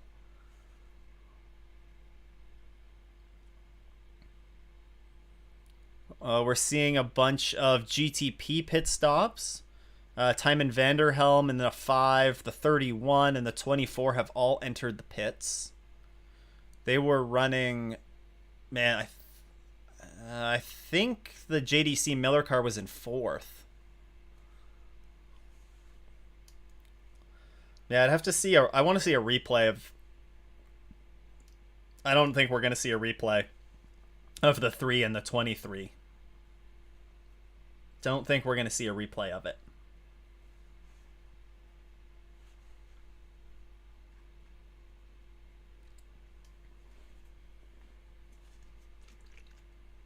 Pipo Durant. That's probably wise to put Pipo into the end. Pipo Durrani put that thing on pole, and then Alexander Sims has done everything he can to sabotage their day. Man, if the 31, they'll be kicking themselves after this weekend if they don't. If something drastic doesn't happen. I mean, there's still 47 minutes to go in the race, but Tom Blomqvist getting a hydration break here. Don't forget, these GTP cars, especially on the first couple laps, if they're on slicks or if they're on non-scuffed tires, a brand new set sticker tires. That's the word I was looking for. If they're on sticker tires, they've been struggling the first couple of laps. The track is very slick offline. Hopefully that's something we're going to see improve as the track sort of ages in a little bit. And I think it will once it ages in, and because they've been struggling for grip offline. So it's made overtaking a little bit more difficult.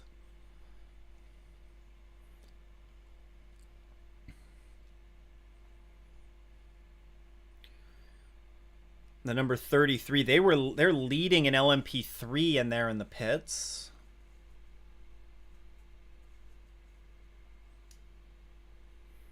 $45 minutes to go. 46 minutes to go, if you want to be precise. Ricky Taylor in as well. The 7 is in. The race leader is in. Okay.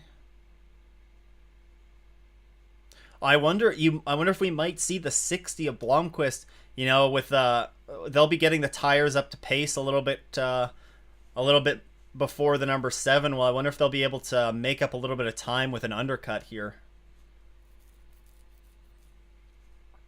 If that was an intentional team strategy or what, trying to undercut the 7 by a lap.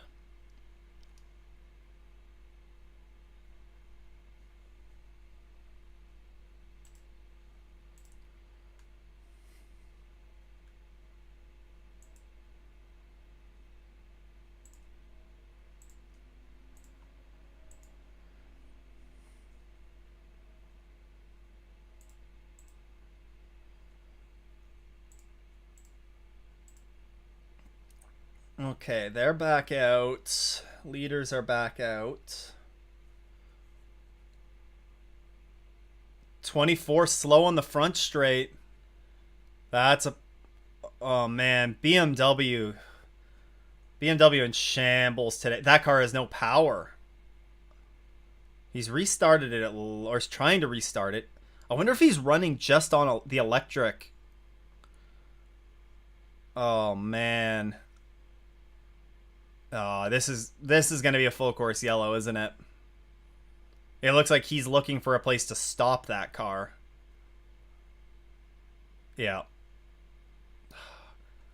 Is this another hybrid issue? He's not going to get that off track. I don't think he's going to get that into a spot. A safe spot.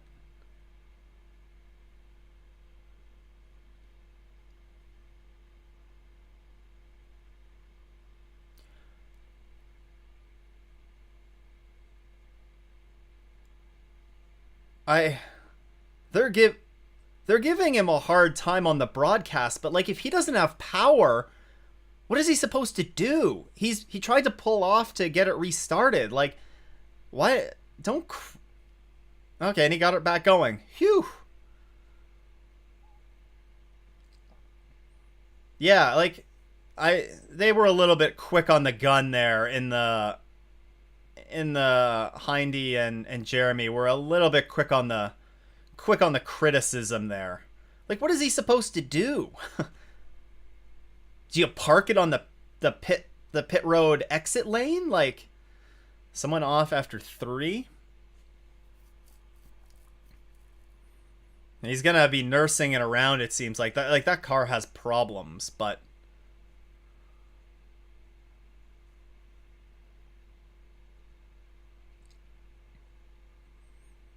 oh, that's the worst possible spot that you could be losing power or whatever happened. Yeah, they were talking about the sportsmanship. I'm like, no, there was nothing that he could have done. Like, yeah, like he definitely has. Like, this car is probably done, but the 24 running slowly or stopped. So he's trying to get it brought back around, but I think he stops at some point. The broadcast is a little bit behind where the live timing and scoring is.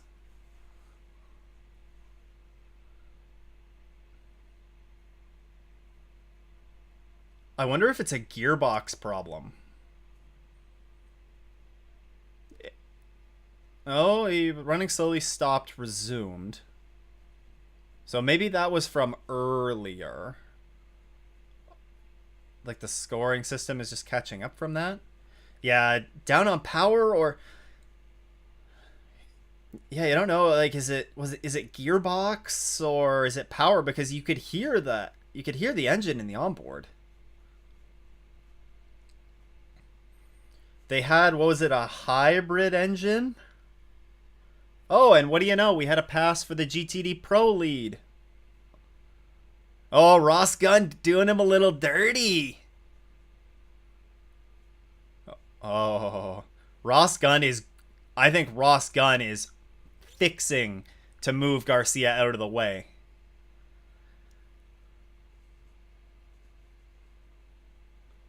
Car 3 penalty, failure to adhere to minimum full refueling time. The Corvette's done. The Corvette is out of the GTD Pro battle now, then. A penalty for the number 3 leading the GTD Pro.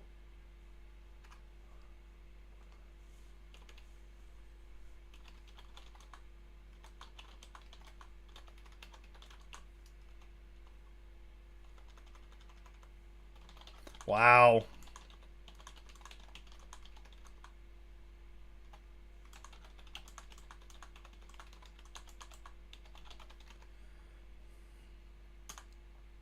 Wow. That's what's gonna ruin Corvette's race, and realistically, I think their season's pretty much done. Like championship battle wise, it was all. I mean, Lexus in GTD Pro having a 150 some point lead that's a big lead, especially in a 5 car class. Like they're gonna fall back to maybe they'll only fall back to 4th, but they're just gonna lose more points to Lexus at this point. This was an opportunity for the Corvette to gain points on the Lexus. We have so, I mean, their season's not done. I'm being a little bit over dramatic there, but if they drop more than 160 points back at this point, like there's VIR, Indy, and Road America or Road Atlanta that's left after this for them. There's 3 races to make up 150 points in essentially a 5-car class. I know there's going to be a few more cars on the grid for Road Atlanta, but you're taking it completely out of your hands at this point, and this is a preventable mistake. This is an unforced error by Corvette. An unforced error. And it's going to cost them, like, big time.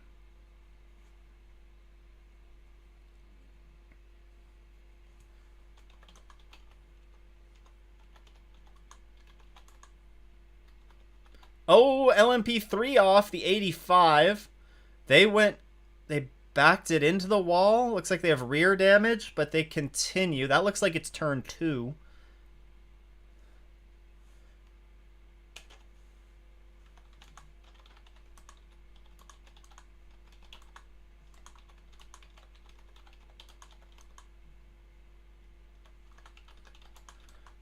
Continues at least.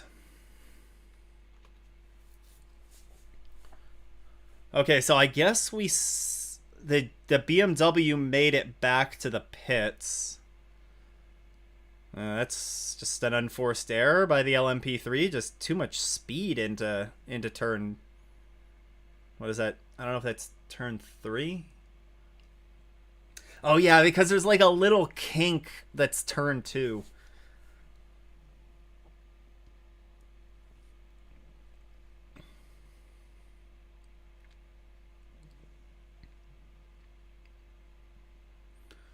All right, what?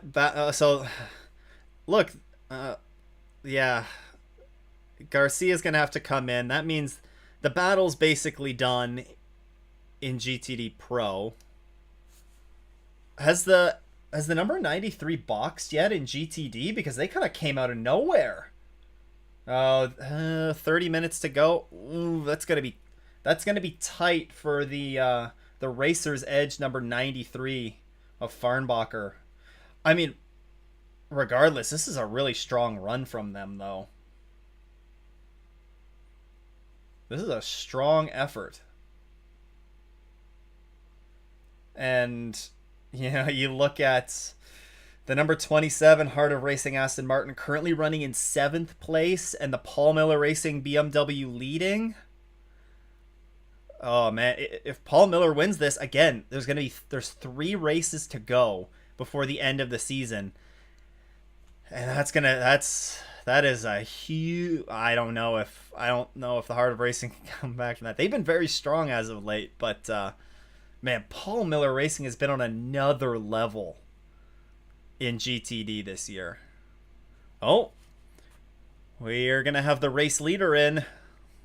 Oh no, this is the number 6. Sorry, not the race leader.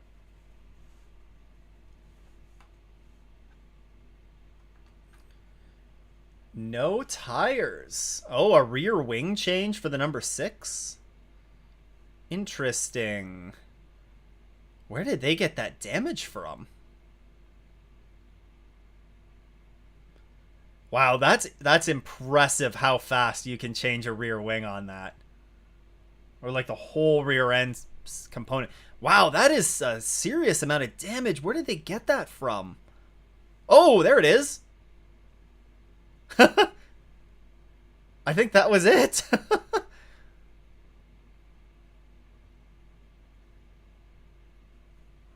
Interesting. Yeah, contact on the front straight. Huh.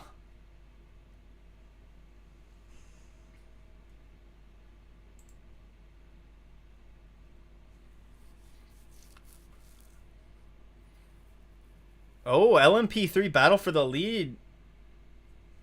The 33 and the 74. Man, even though Felipe Fraga isn't running in the 74 this weekend, that car is still so strong. So strong.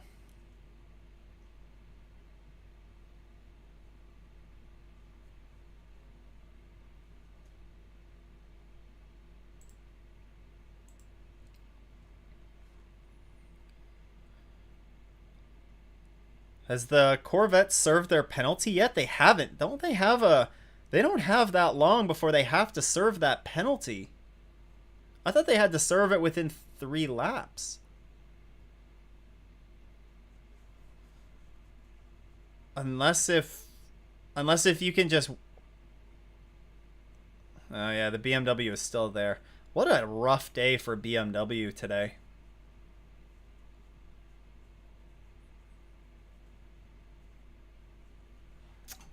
Man, disaster for them. And they've done a really good job after the struggles that they had to open the season. They've done a really, really good job of getting that car back to being, you know, competitive and yeah, that's tough. Yeah, they're pushing that back to the pits. Tough one. Tough one for them.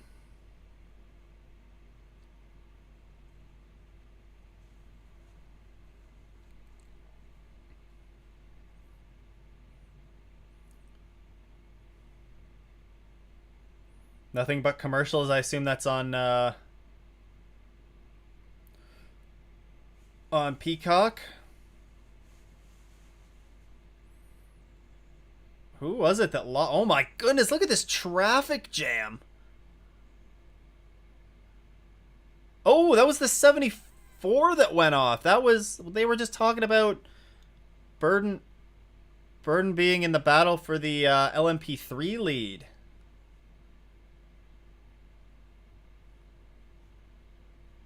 No, the Corvette's not cheating. I just thought you had to serve the penalty within a certain amount of time, or oh, the 25 is back out. So the Nick Yaloli's back out on track in the 25. I guess they're just trying to get some data, maybe.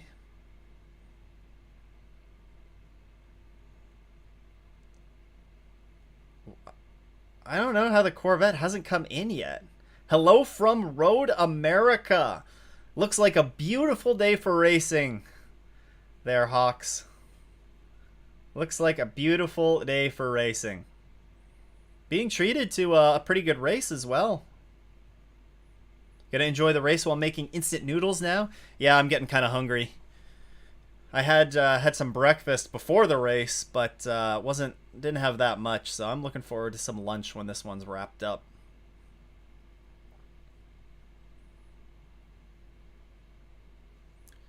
Yeah, what battles could we see? Blomqvist's charge towards Nazar is kind of stalled out a little bit. Well, the 3 already has been penalized, but it's been so hot, so today it's pretty nice.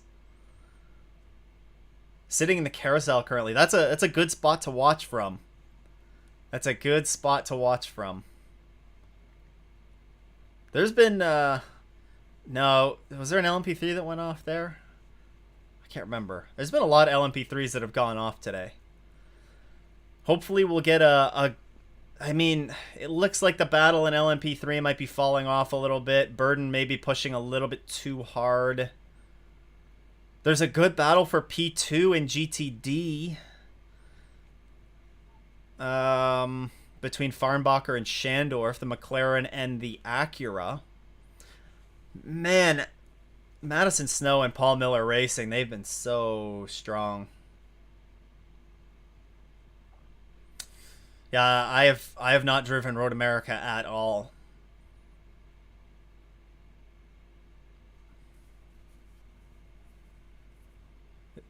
Is this John Doonan on the Imsa TV broadcast? All-time Imsa record for attendance today. Well, okay, so an all-time Imsa attendance record. I wonder if that's just for the track?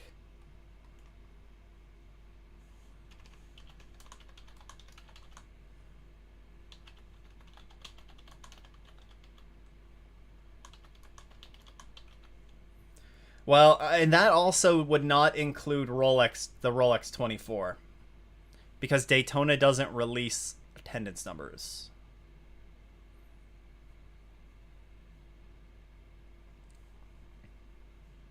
That's wild. I gotta make it to Road America next year. I was close to pulling the trigger on doing it. It's 25 off. Yeah. I think the 25 is still running. It's been packed all weekend. Oh, I'll have to... Let's check out this this photo here. Oh, there you go. Oh, looks like you have some shade. You're looking at the sausage bridge.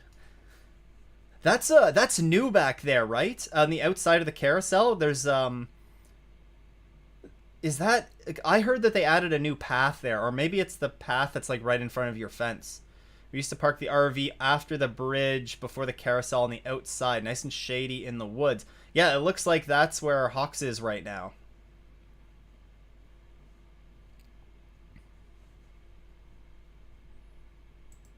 They bring John Doonan on for the end of the race here. Show us the battle for P2 in GTD, please. I think they should bring me on as the broadcast, the head. Was it the producer? Is that it? It's telling them what to focus on. I think that's what. Bring me on for that, please.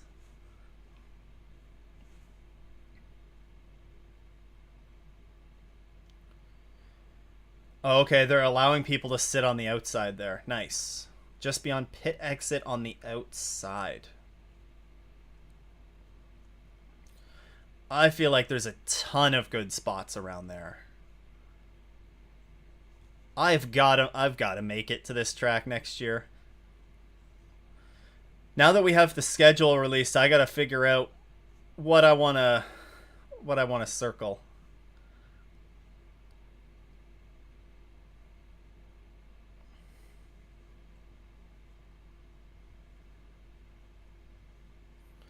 Yeah, this year they're just starting to let them on the outside.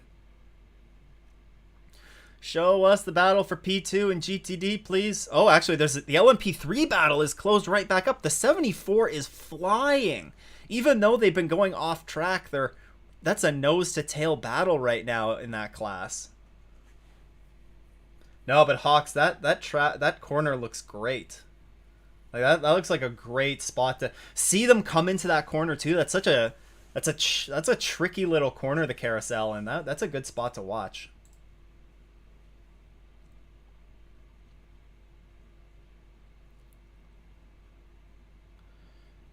And John Doonan confirms that they are talking with Lime Rock Park about 2025. I wonder.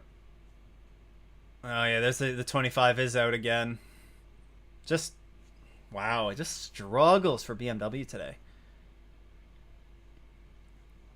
Love LMP3. Is that sarcasm, Danny? Because there are not many people that are agreeing that would agree with you.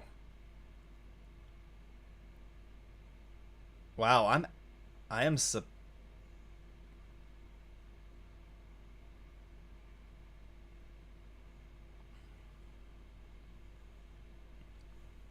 Hey, Jonah. Yeah, it's been a solid little race here. It's nice that it hasn't been disrupted by a bunch of full course yellows. Even though there have definitely been incidents, it's really let the strategy play out. We could see a good battle here between the 60 and the 7 before the end of this one. Blomqvist reeled in Nazar by another second recently, so it's gonna come down to traffic probably.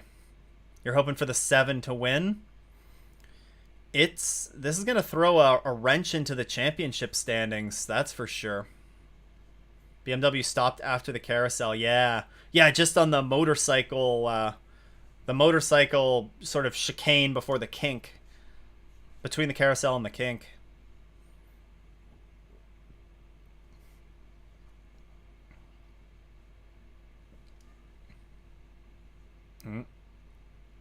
Oh, I wonder if was Doonan gonna say anything about Michelin or about GTP being missing from CTMP?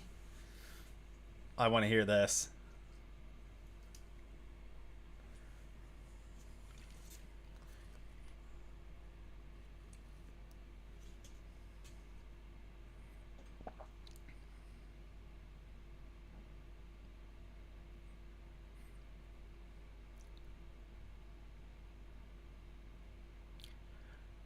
Oh.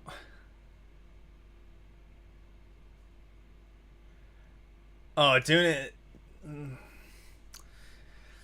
Doonan has okay. So the season entry for next season it opens on Tuesday. That's so early to open the entries for next year. Antonio Garcia has finally entered the pits to serve that penalty. Wow, Doonan kind of brushed off the question about CTMP and went from unless you have a double-decker pit road, but you don't have to send the LMP2s there. Send the GTPs and the GTDs. There's nothing wrong with that. There's going to be there might be more LMP2s on the grid than GTPs, but I don't know. Yeah, JDC has had a strong day. Time and Vanderhelm is really coming into their own. Looks like, they're tracking towards another top five. I don't like what I still don't agree with how Rocky was battling with who was it? That was the BMW earlier in the race. That was the 24, I think. That was the 24. I don't agree with how they were battling earlier in the race. Um, I didn't like that right at the beginning, but yeah, they've had a great run. Proton just running around. Actually, they're only 1.6 seconds off the number 7 factory Porsche. Yeah, it's really weird actually. Like, it's not very often that you see the same car running first and like last on track. The Porsches they're kind of all over the place. Don't get me wrong, like they've done an amazing job with the number 7, but it's like, where have they missed with the 6? Yeah, yeah, the 24. And was it Farfus in the car? No, it was with was it with Farfus or was it with Aang? Or regardless, yeah, I didn't like to see what did the vet do to get the penalty? They did not meet the minimum refueling time. There's a minimum time that you have to spend refueling the car. Um, it, so and basically that's in place to make sure, as kind of a safety mechanism for pit stops. It kind of enforces a minimum pit road time that you have to spend, to be able to do a driver change or to be able to change tires. So by not meeting the minimum fueling time, they everybody else is doing a minimum whatever. I don't know what the minimum refueling time is here, but let's say it's 45 seconds is your minimum refueling time. If they're doing it in 43 seconds and everybody else is doing it in 45, that's obviously an advantage. So and that's going to cost them big time. It looks like they drop back to 4th in GTD Pro as a result. Faf was right on the Corvette. Yeah, through the carousel. Yeah, they're pretty much nose to tail. Nazar looking poor today compared to Campbell. Yeah, I don't know if I would necessarily agree with that. Matt Campbell was very strong in the car, but I wouldn't say this is as much as Nazar doing a bad job as it is Blomqvist doing an exceptional job.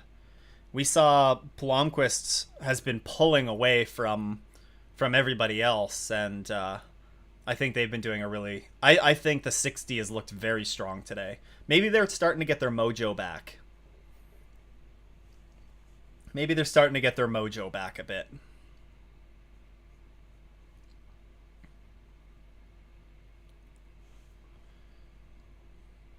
What do we got going on in the other classes? Not really much of a battle going on in LMP2. That 52 has been pretty much led from the word go. Oh, we had a lead change in LMP3, but of course we weren't going to see that. The 74 got around the 33.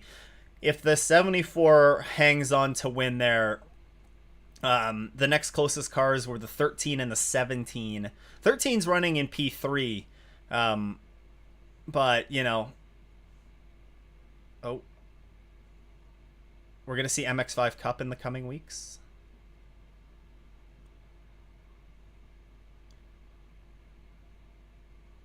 More announcements coming at Petit Le Mans. The LMP3 battle is at least going on, but the way that 74 has looked, they're just gonna pull ahead farther in the championship. I think it's gonna be just about wrapped up. I think Proton definitely needs. I think Proton definitely needs to get used to racing in GTP. They've raced already with the chassis and the WC, but Imsa's a different story. They had a hiccup with that car in practice this weekend as well. It hasn't been completely smooth sailing for them. I can't remember what it was. Obviously, they've been fine to get in for the race, but they had a problem in practice. Also interested to see the difference between the 7 and the 6. Yeah, you got to think that it's car setup. You would think. Because it's interesting just how the 7 has been off. Or maybe the drivers just aren't getting on that well with it around here. Because the 7 is higher up in the championship standings, I believe.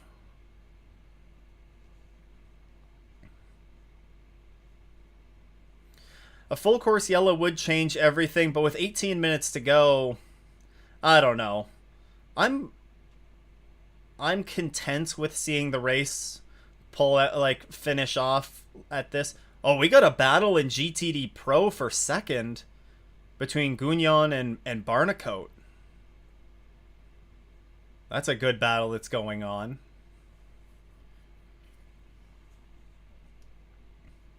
Yeah, the Corvette has served its penalty.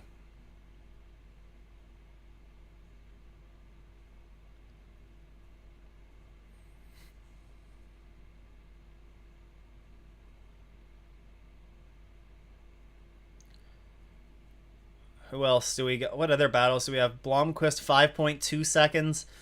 He's going to have to go on an absolute tear, or Nazar's going to have to get messed up in traffic if there's going to be a chance there. But we got a good battle going on for P2 in GTD and P2 in GTD Pro, and unfortunately we're not seeing those. I don't know if Peacock is showing it any better, but...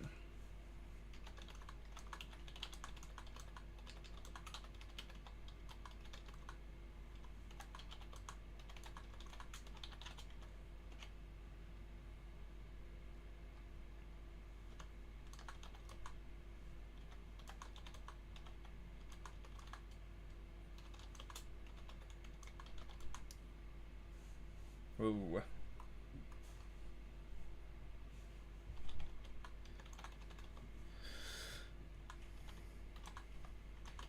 Just gotta take a couple notes here.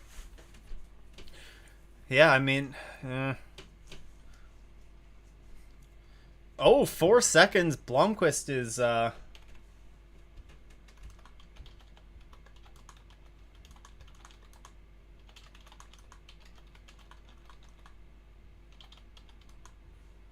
Yeah, I don't know if that was traffic that resulted in that, or if Blomqvist is just absolutely hammer down full send.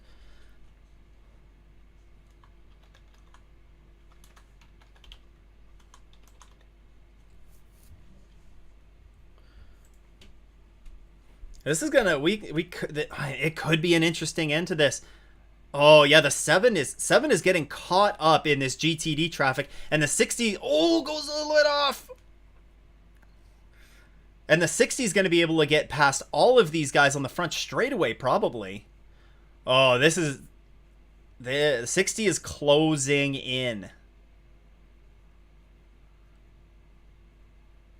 And that is 1.8 seconds now, a huge chunk taken out.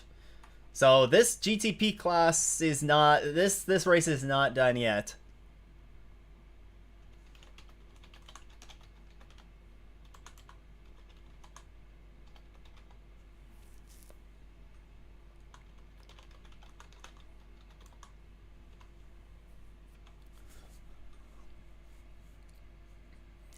No, we're past the low tire pressures bit for the 60. They've served their time. They've suffered a lot after that, I think. You know, it wasn't just the initial, like, the points penalty and all that. Like, you got to think, they lost an engineer that, you know, on a brand new car, like, that's a big thing that they have to try and recover from.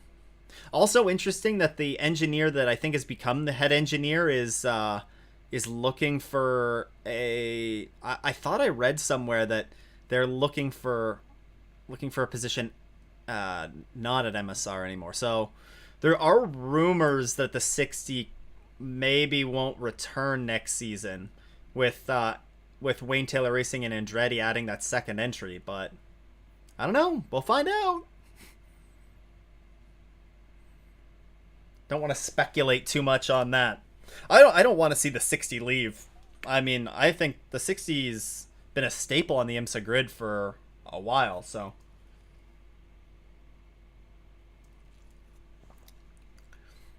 let's see what the it's a 2.2 seconds. So Nazar put a bit of time back on him, but 13 and a half minutes to go. They're not done. There could also be a battle emerging here in LMP2 for second place.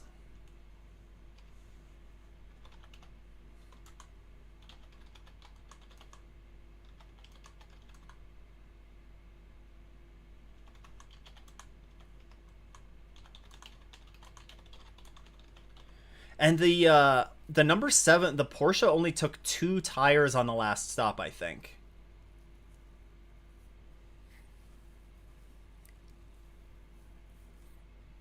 Oh, that sucks to hear. You always want to have a good experience as a fan heading to the track.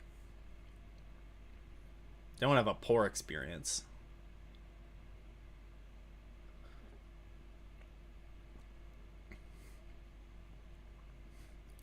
Everything is tightening up, not necessarily for the lead in all of the classes, but we're seeing a good battle in GTD Pro for second, as well as in GTD for second as well. Well, the GTD battles stretched out a little bit, but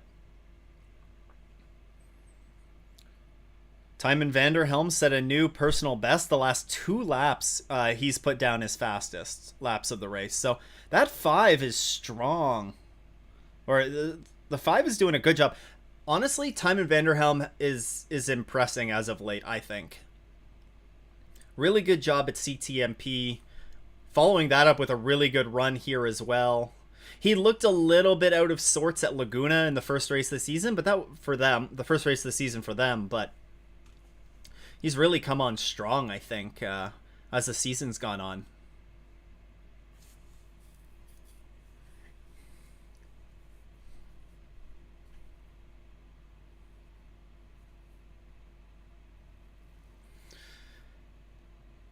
So, Jules Gounon in the pits. Oh no, they couldn't make it to the end. You'll remember we were talking. It was like kind of skeptical on whether the 79 could make it to the end.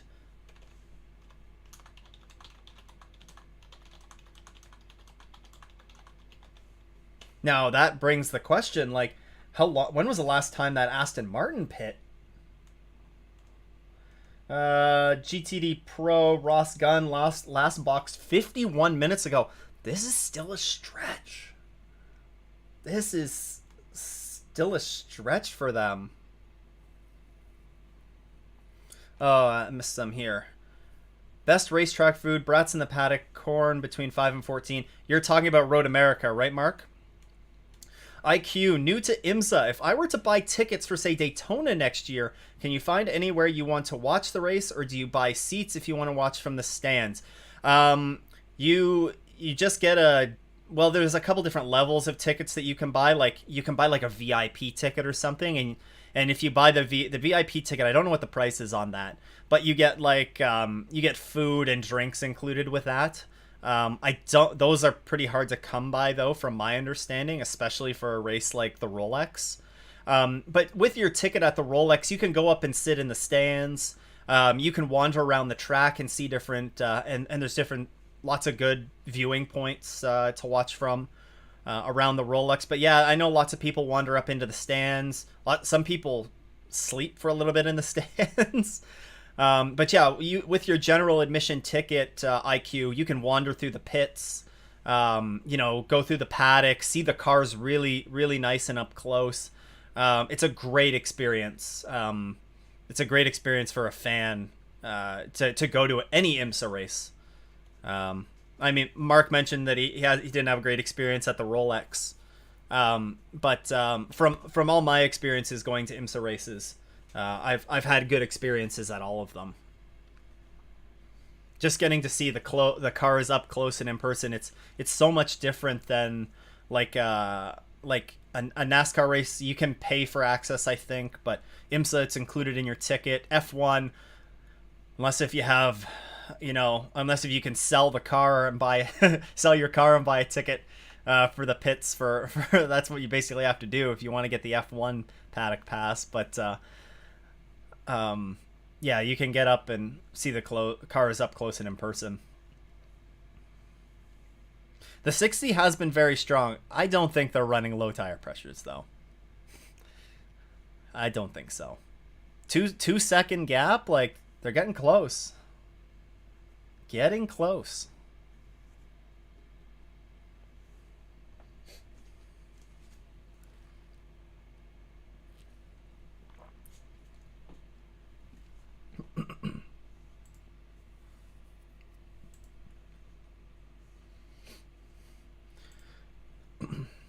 The Lexus in GTD Pro, they're talking about it on the Imsa TV stream. They've done a great job this race of they haven't had the pace to win, but they've just done a great job of clawing their way back up through the field. Sounds good. Want to check out a race. Which one do you recommend for a first one in the Northeast area? Um, I for the last couple of years I've done the 6 hours of the Glen. 6 hours of the Glen is going to be like the June 27th weekend next year, I think. I think it's the last weekend of June.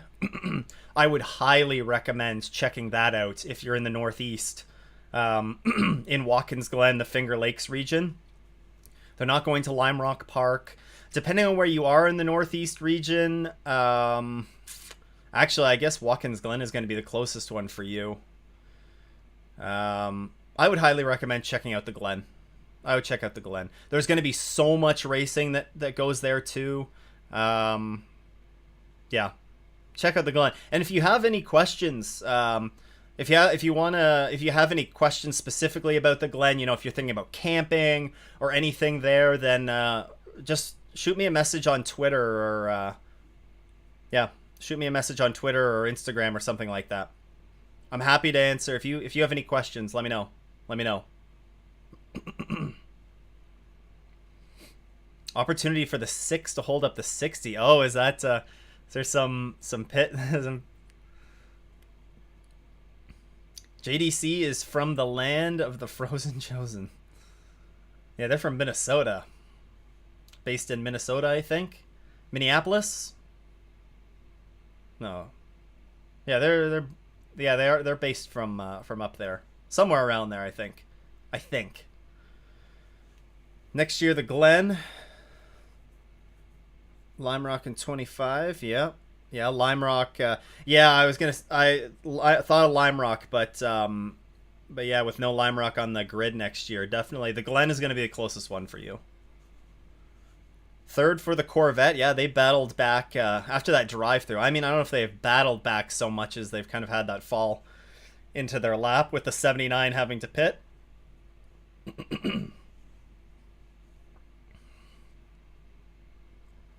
5 minutes to go, and yeah, Nazar has pulled out another few tenths, so 2.1 second lead. Yeah.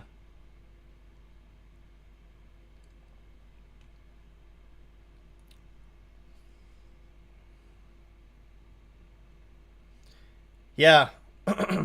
I agree. I think and when you start getting into IMSA and you see the quality of racing that in these races, like it's really good racing that we're seeing. As Shandorf in the McLaren just set the fastest lap of the race in GTD. So Shandorf, oh, who do we have pit? Oh, no, the Acura had to box Farnbacher. Man. Fuel strategy playing a big role at the end of this one.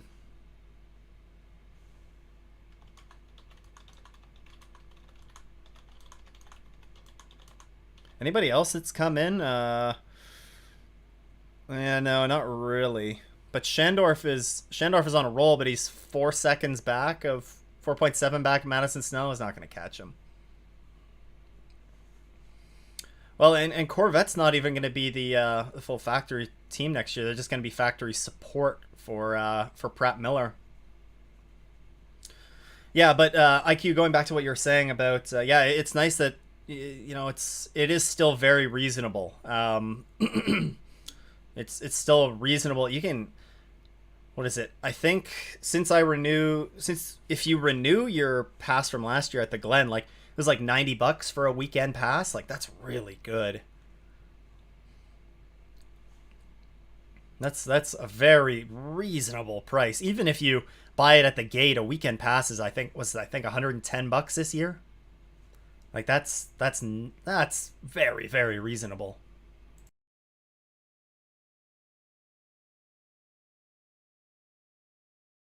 Turn the mic down a little bit. I think I was peaking a bit.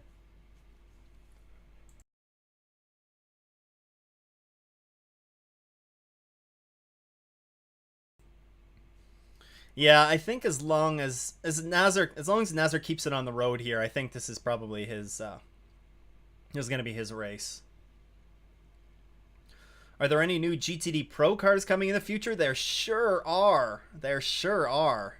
The Corvette is going to have a new GT3 spec car next year. Look at the fans up there in the woods. That's great to see. Look packed up there. The Ford Mustang is going to be new next year. I think those are the two new cars that we're going to have next year. Ford re-entering the GT scene. So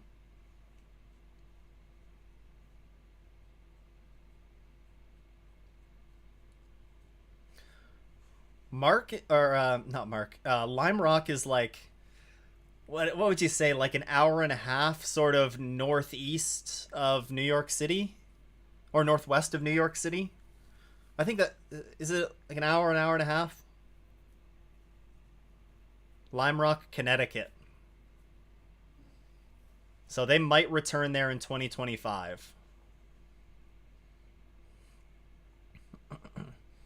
Yeah, Nazar's doing a good job of navigating the traffic. The battles elsewhere have kind of slowed down. There's not really this battle for the GTP lead is the closest one. Louis Delatraz had to box. They've had a tough day. The number 8 LMP2 Era Motorsports. It looks like they had to. Oh, they had to box for fuel as well. So fuel strategy, big one. Is it? It's 2 hours from New York City. Okay, I didn't realize it was that far. Yeah, you're gonna have a. Oh.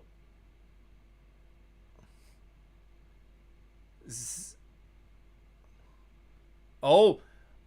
Oh, Tower Motorsports. Yeah, they were running in second. So they had to box for fuel. Wow, they did it. They had a nice comeback drive then. Louis Delatraz is very strong. YouTube is about 5 minutes behind. Mark, scroll over. There should be a live button on YouTube. Maybe you've fallen back a little bit because it should only be about 10 seconds behind. You might just need to press the live button on YouTube or refresh the browser. It's been a fantastic. Although you're probably not going to see that message for 5 minutes, so it's been a fantastic race. I hope all the fans at the track had a fun weekend.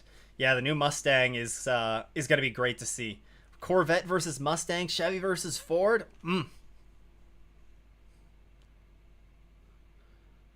The 70 is encountering some traffic here, but the 60 got held up as well. So is that a battle? Was that Shandorf getting around? Is Shandorf 1.5 seconds? No. 1.5 seconds behind Snow. Wow, where did he come from? What happened? Is Madison Snow in fuel save mode? I wonder if...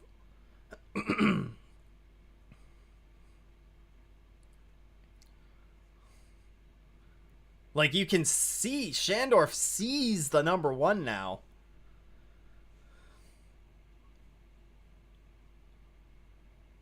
Like, is that... No, they're not...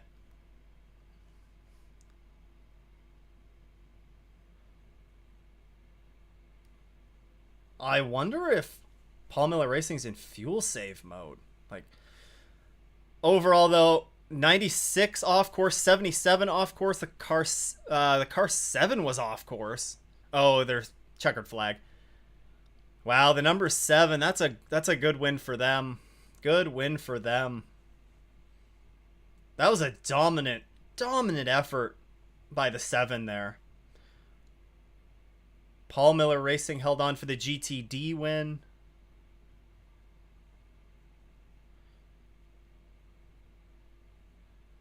So the 77 and the 96 came through.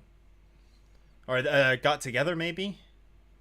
What do we see in GTD Pro? It's going to be Ross Gunn and Heart of Racing that takes the win there.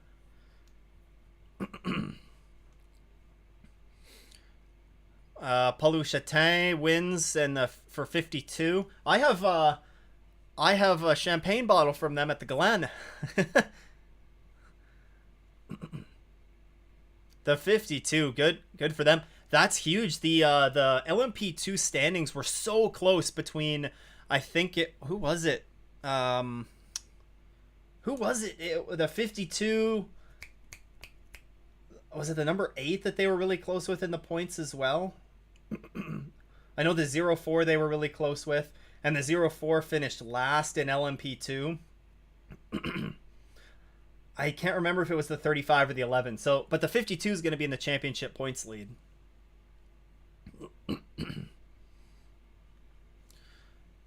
The 74, the Riley LMP3 entry wins LMP3. Strong race for them. That puts a stranglehold on the championship there. Yeah, it's a battle for P2 in the championship and LMP3 at this point. Ben Barnicoat, the number 14 Vassar Sullivan Lexus, they just put a few more points ahead of the Corvette for P2 in the GTD Pro Championship fight. Ross Gunn in the Heart of Racing Aston Martin, they have come on so strong the last couple weeks, the last couple races, but man, did they struggle to start the season. It's all like a what could have been for them, really. No problem, Mark. I'm glad. It sucks that it took a while to kind of get caught up on that, but yeah, sometimes YouTube does that. It'll fall behind a little bit, or if you pause it at some point or something, yeah. Nice race. I'm glad you enjoyed it, IQ, and I'm glad that you're enjoying the videos and everything. That's the whole point of. That's really what I want to try and do is make Imsa. It's very difficult to get into endurance racing and sports car racing. It's pretty complicated to wrap your head around, and there's not a ton of coverage on. There was a big void, I thought, on YouTube when I started doing this. Now there's a lot of great channels that are doing it. Formula Jonah does a lot of great sports car action. Did the 96 run out of fuel at the end of that one? I wonder. Maybe that's what happened. A bunch of cars maybe ran out of fuel.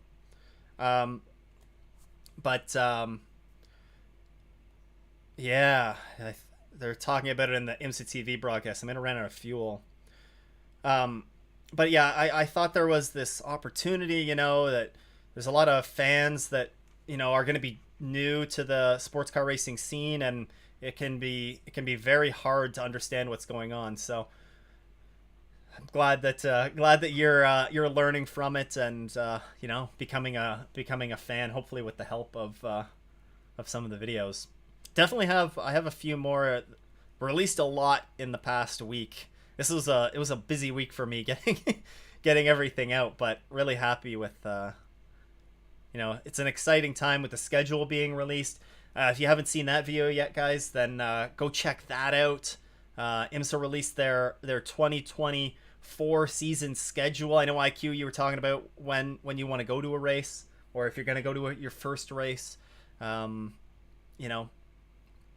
Just released the calendar, so that video's there. No, really good job by the Porsche, the number 7. What was the other finishing results here in throughout the field here? You have Tom Blomqvist, the number 60, finishing second. The Acuras, 2 Acuras on the podium. The Acuras maybe coming finding some pace again after they had a bit of a slow middle part of the season.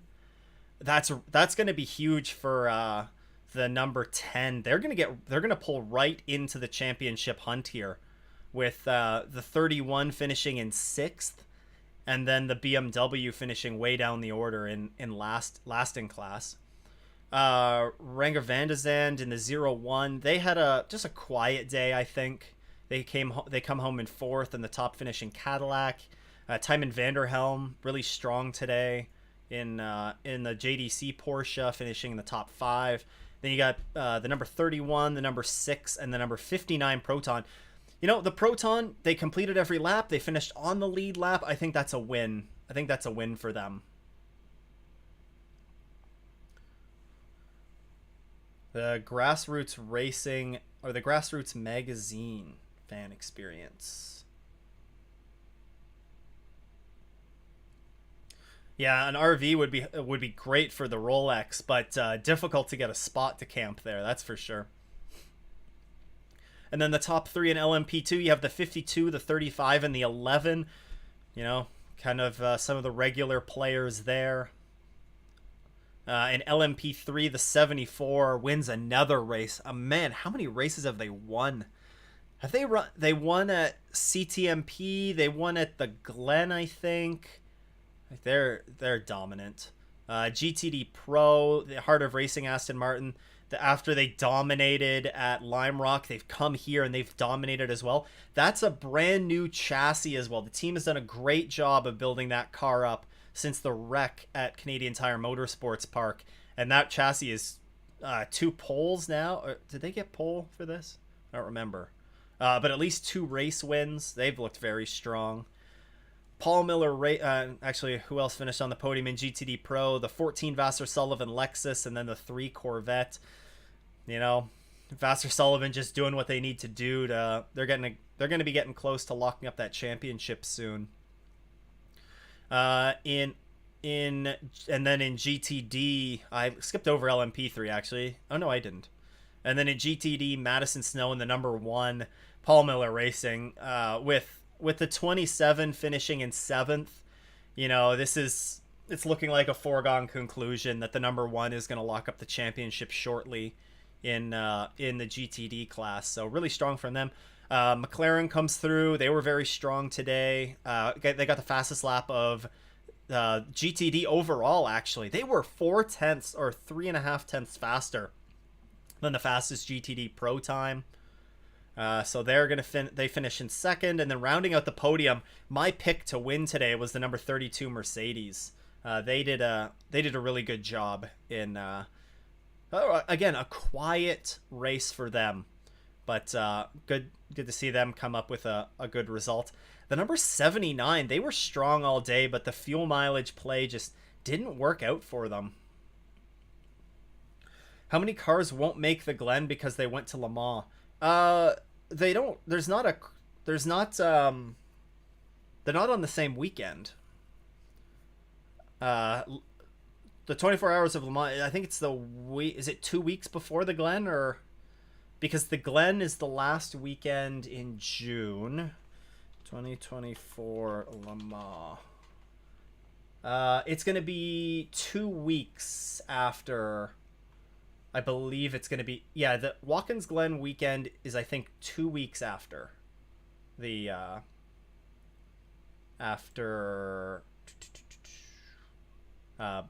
the 24 Hours of Le Mans. So I don't think there should be too many issues with that. But yeah, I mean, overall, you know, my final thoughts, my closing sort of thoughts on this race. I think a solid overall race. It was nice to see a race kind of go pretty much from green flag to checkered flag with there's no full course yellows, with the exception of like the opening 5 minutes, the one that we saw there for the BMW that crashed. That was the only full course yellow this race. We got to see fuel strategy play out in a big way. That cost a lot of teams a lot at the end of that race, and some really good results for them. So The 04 was one of them. The 93 Acura in GTD, they were running in second. They had to make a late pit stop.